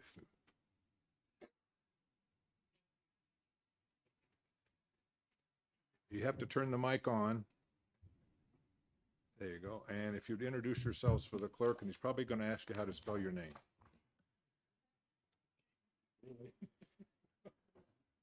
Good afternoon, House Finance Committee members. My name is Stephen Capone. That's Capone. I'm president of Capone Corporation, Northwoods, and the Steel Fabricators of New England. I'm here with Holly Noveletsky of Novel Iron and Stephen Chasey of SL Chasey Steel, three generational family businesses. My testimony will be with respect to opposing arguments that we may have heard over the past few months as we've tried to promote our bill. I just want to take an opportunity, some of your time, to discuss some of these arguments. I'll try to stay respectful of your time, of course, and focus really on the fiscal responsibility of the bill. One of the arguments we heard was basically about economic ignorance. Actually, this bill is really to correct that and come back with responsible economics. Simply put, keeping tax dollars in our New Hampshire communities is keeping local people employed. You know, they in turn spend within their own communities, and it's called the economic multiplier. And the economic multiplier is for every dollar spent in our communities, $1.50 is generated right here in our local communities. I believe Holly Noveletsky is going to expand upon that. If these dollars leave our country, though, zero is generated in our community, and there's nothing ignorant about that. Another argument that we heard was it will impede economic growth. To the contrary, it will foster economic growth. And really, that will speak for itself, you know. Conversely, you know, we're funding the growth of Canadian businesses and economies at our own expense with these tax dollars that we pay on these public construction projects. Another argument is money versus wealth. Money flowing out of the country might be a good thing. I say might be good. Any tax dollar flowing out of our country at any rate is never a good thing. There is no economic multiplier benefit from it. Another argument is this bill will raise costs. No, it won't. This is a short-sighted response. Negligible initial savings on publicly funded construction projects will disappear. You will not get an economic multiplier. In fact, in the long run, saving a little upfront obviously will cost us more later on. Our economic activity will far exceed any discount of the purchase of foreign fabricated structural steel. Another argument is the seen versus unforeseen effect. Prices will rise and taxes will increase. No, projects will be competitively priced, and New Hampshire will not need to increase taxes because of this legislation. It's more likely that New Hampshire will see an increase in tax revenues generated by this economic activity. Another argument cited unprecedented delays on projects due to strained supply chains. Again, no. It will help rebuild and strengthen our supply chains. We learned from the pandemic what had happened. One would say this bill is subsidizing an industry. There's nothing in our bill that requires or requests a subsidy or tax break on our behalf. This bill is only protecting 4 fabricators. Again, no, there were 4 of us championing this bill. However, we represent over 22 other steel fabricators in the state of New Hampshire, minimum of 22, I should say, and over 900 employees. The economic multiplier ripples through the industry and will have a positive economic impact on the residents of New Hampshire. I like this one. We should thank Canada for their low prices. You can thank them for using our own tax dollars to support Canadian communities. Yes, you can thank them when Canadian steel fabricators put us out of business using our own tax dollars. Canada does subsidize its industries, and at a minimum with power, electricity, and natural gas and health insurance. This alone won't solve our problem here, but at least it'll give us a fighting chance. Capone Iron's own health insurance premium increased 24% this year. We're paying close to $1 million this year for our health insurance. So, any sort of argument against health insurance or power or anything like that would be negligible, but it would help us. It would have an impact on helping us. I'll leave you with these last few thoughts. This bill is focused on the responsible spending of our tax dollars on structural steel fabrication products. Keeping our tax dollars in our state will yield positive results in our local and regional communities. Outside of a one-time potential upfront discount realized by buying fabricated steel from north of the border, there is no economic gain to our communities once that money is spent. Competitive pricing practices, project schedules, material availability, quality, and capacity will not be compromised, as this bill has waivers to protect both the public and project's interests. Again, a short-term expense for a long-term gain. When our tax revenue expenditures replenish our economies and communities, not communities in another country.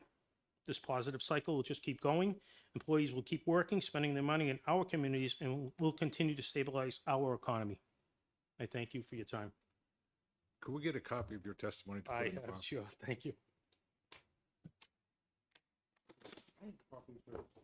I failed to mention that I have many letters of support from local businesses and employees.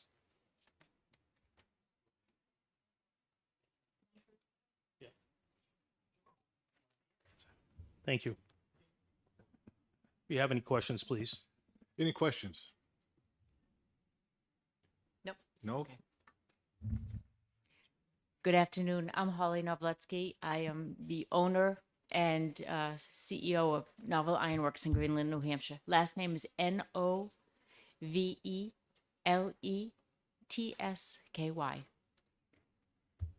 Thank you for this opportunity to speak. Buy American is a bipartisan value. Senate Bill 438 is a Buy American bill. It will support and protect American jobs, American manufacturing, and the American economy. Senate Bill 438 is about good stewardship of the public dollar. If you look at it as short-term versus long-term investment, short-term investment would be if you buy the cheaper steel from a foreign company, but that money goes out of the country and is not reinvested. Long-term investment strategy pays dividends to our local economy. It preserves and creates better paying jobs in New Hampshire. It has a multiplying effect in the local community, supporting local businesses, and it increases the state's tax revenue by fostering business. By foregoing the immediate gratification of cheaper upfront price for steel, the long-term reinvestment in our manufacturing base and middle class will strengthen the economy, encourage repatriating, that's a tongue twister, manufacturing, and grow our middle class. I submitted last night my testimony, so you have all of it, but I would like to offer, I have an example from real life that I can go through with you on a job that was a New Hampshire-based job that went Canadian that we lost. I can go through that with you, or if you'd like. Okay. So recently we bid a job in New Hampshire. It was the Nashua Middle School. We bid it last year for delivery this summer. We came in third. The first two were foreign. They were Canadian.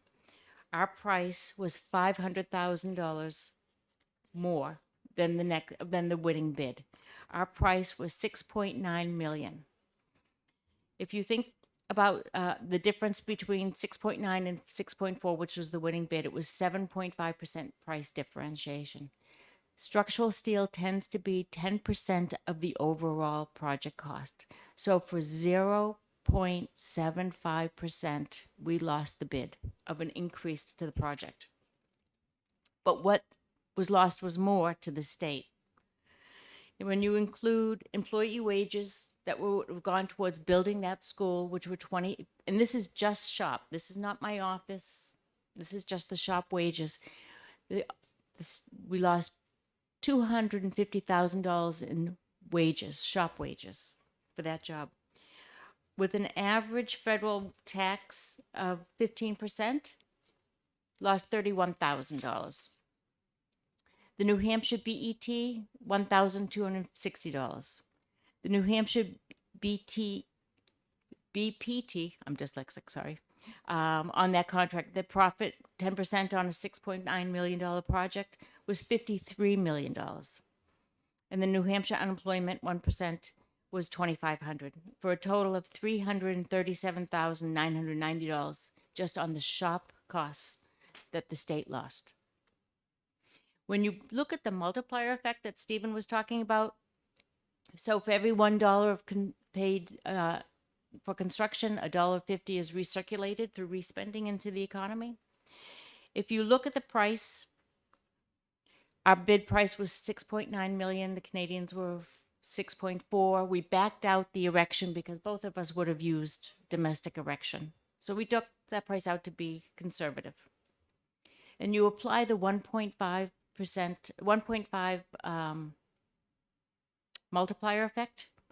What the state lost was $8,461,000 and $500 in reinvesting through the multiplier effect in the local community. If you want to be even more conservative and take the $500,000 that they saved up front, you're still looking at almost $8 million that the state lost in reinvesting in local community through buying domestic.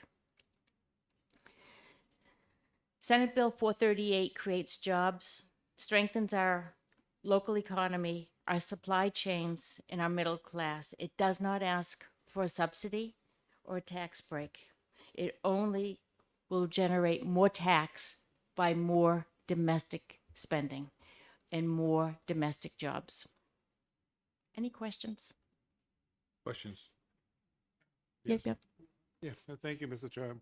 Thank you, Holly, for being here. I can't pronounce your last name. I apologize. I mean, out of curiosity, when the Canadians bid on something, is it in Canadian dollars or US dollars? US. US, okay. Is that US? Okay. US. Thank you. Mm-hmm. But with the exchange rate ranging anywhere from $1.25 to $1.30 something, right there's a uneven playing field. Any other questions? Thank you. Thank you. For your testimony. Anyone else like to speak? Yes, sir.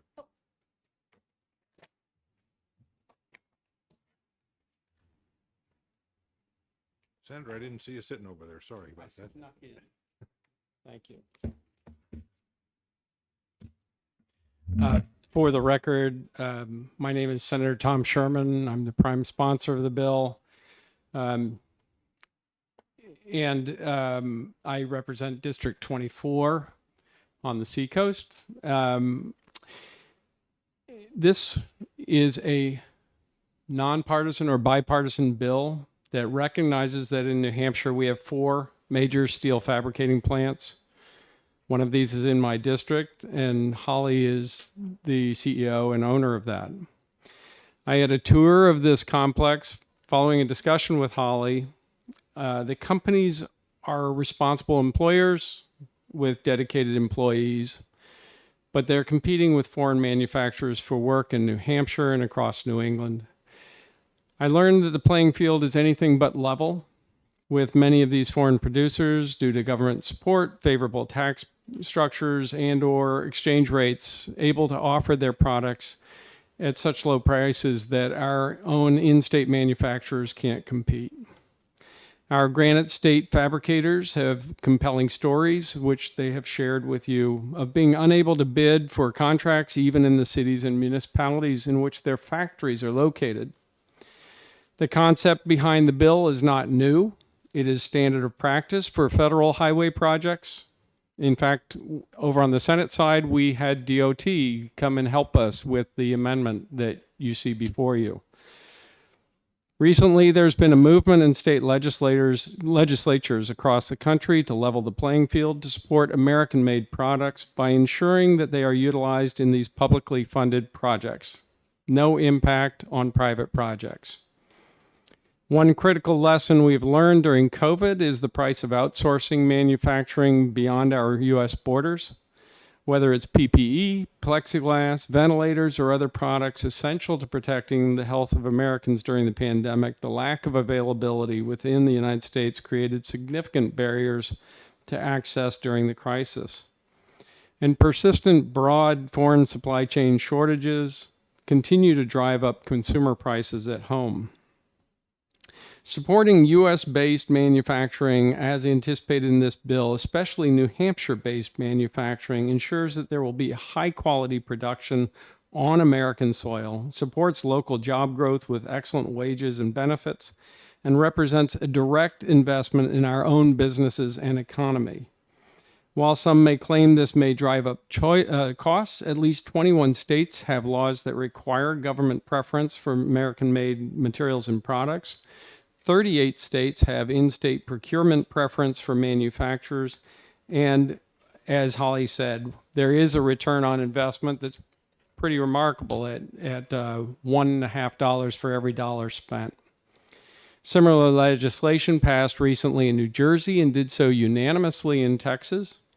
It is now under consideration in Massachusetts.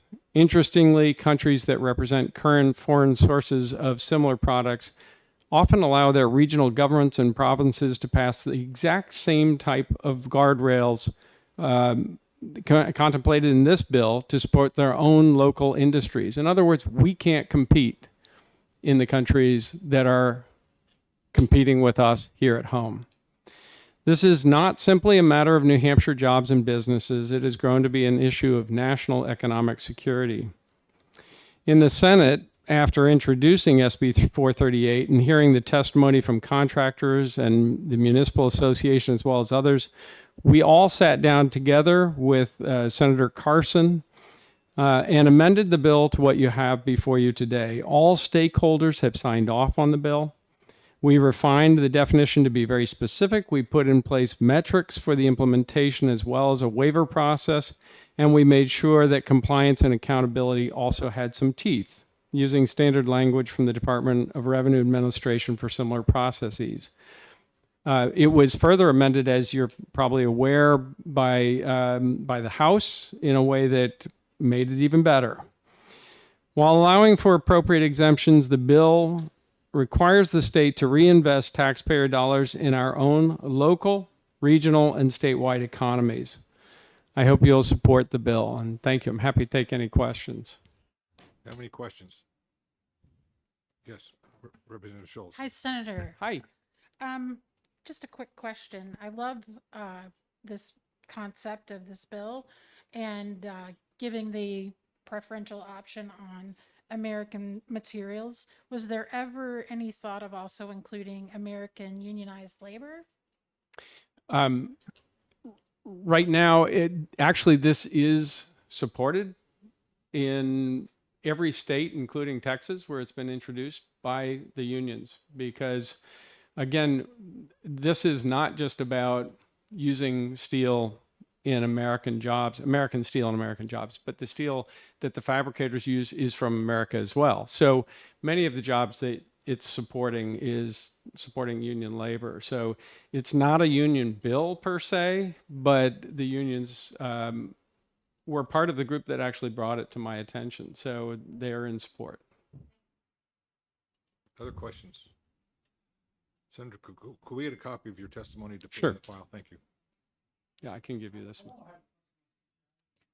I would just like to make a comment. We used to have, and Robert's aware of them, Isaacson Structure Steel, which is the same industries as C's.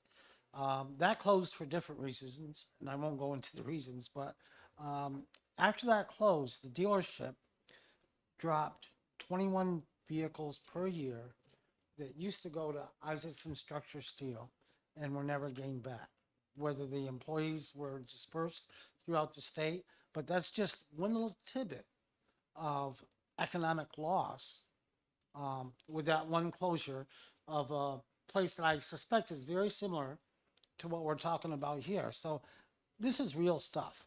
And unfortunately, where I live, we can speak to a lot of things like this, but nevertheless, I just would like to bring that out. Thank you. Thank you. Thank you, Senator. Thank you. Anyone else like to share any information? Yes, sir.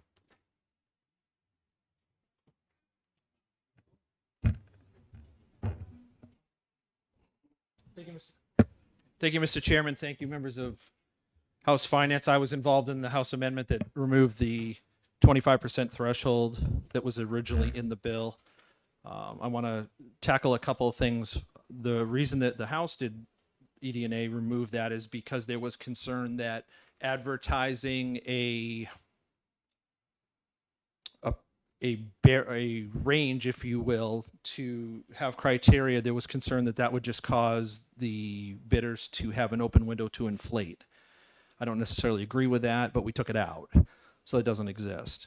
One of the things that I want to talk about in reference to this, in my concerns, references back to some of the things we've seen in the last 4 years, some of the things the former president's been concerned of, and that is critical type of manufacturing that the United States used to lead the world in is either dried up, it's drying up, or it's frankly being shipped overseas. The Bentley Chevrolet in my district has 15 new cars, period, in this dealership because they rely on a product that came from overseas. And we've seen what that ultimately is doing, not only to the supply chain of certain things, but the generalized economy in the United States. We've lost 2 steel fabricators in New Hampshire already. We have a handful left. I don't want to see another industry that is critical to the operations of this state go away. One of the things that I'm concerned about based on some of the 2 speeches that were given on the floor of the House that were grossly incorrect, one of them involved restricting this bill in a way that only 4 people can bid on that. That is totally not true. It's not in the bill.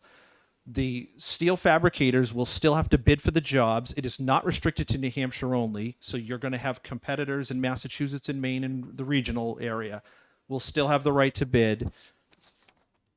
And the safeguards that are involved don't require that the state procurement attend to any of them. I sit on the State Procurement Commission right now. The chairman of the State Procurement Commission, Senator Carson, is a co-sponsor of this bill. I've looked this over in those eyes, if you will, my procurement glasses, and there's enough carve-outs in this that it doesn't bind the state to anything. If the folks in the room, the folks out there that do this type of work, if they come in with bids that the state feels are not in line with, say, some of the foreign entities, the state has the right to reject them. And cost is a listed factor. So this does not lock the state of New Hampshire into a limited window of a limited group that's bidding in a situation where they all know each other. That doesn't exist here. So this still retains a competitive marketplace, and it still allows the state an out. Overall, personally, I think that we have gone on too long relying on foreign markets for everything, and that needs to cease. We have got to retain what the United States was really known for in the world, and steel is definitely one of those things. We also heard testimony, or at least a speech on the floor of the House concerning supply chains, and I had to laugh when the speaker referenced the fact that a supply chain from China, in essence, would be better than a supply chain internally. That's insane.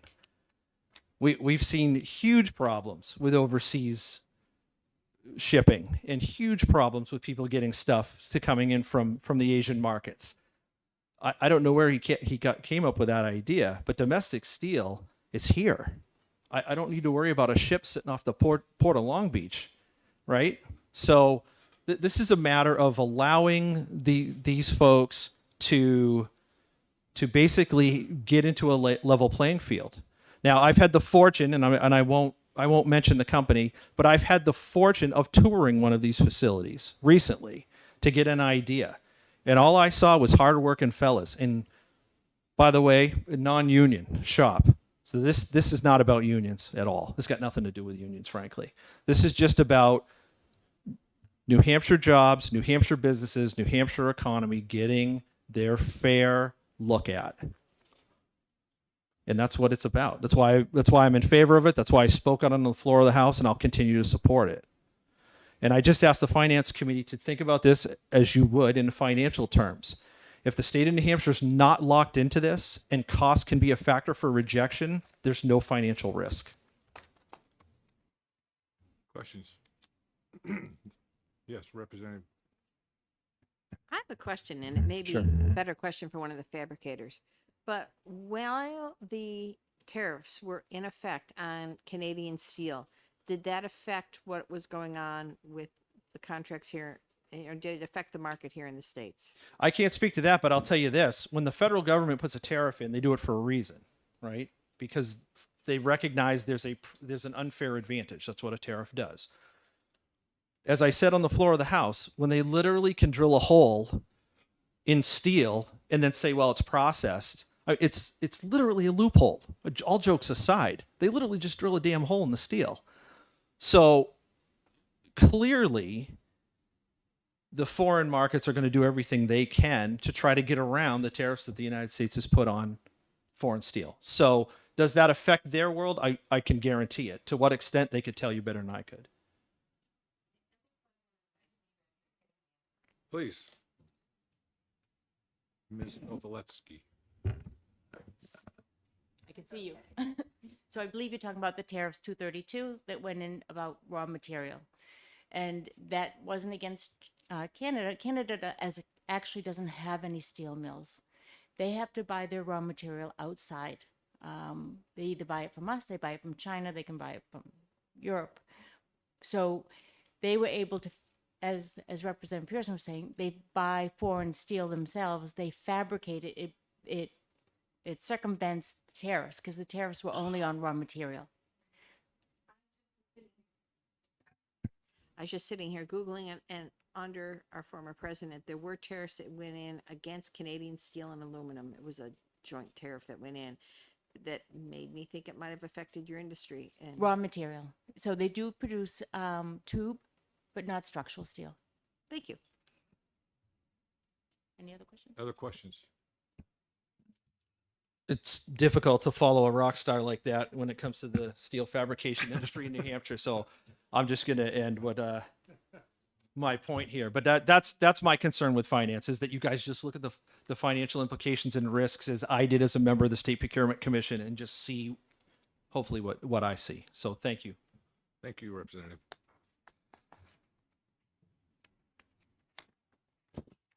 It's curious to me that this is another bill that has no money in it. And here we are in finance, charged with financial responsibility, but there isn't any. But that being as it may, yeah, right. What's the pleasure of the committee? Mr. Chair, I will move Senate Bill 438 FM ought to pass. Okay. Motion made by Representative Griffin, seconded by Representative Hatch. Any further comment? Okay, the clerk will call the roll. Okay, the motion is on Senate Bill 438 is ought to pass. If you're in favor, you'll vote in affirmative. If not, you'll vote in the negative. I'll start with the chairman. Yes. The vice chairman. Yes. The clerk votes yes. Representative Mooney. Yes. Representative Hatch. Yes. Representative Walls. Yes. Representative Schultz. Yes. Mr. Chairman, the motion passed 7-0. 438 will be recommended full finance tomorrow, executive session at 3 o'clock. It is unanimous. Thank you. Hearing's closed.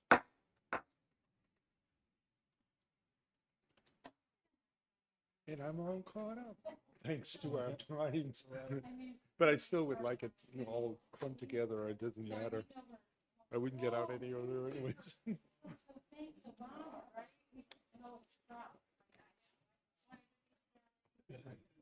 You didn't say which president. Don't ask.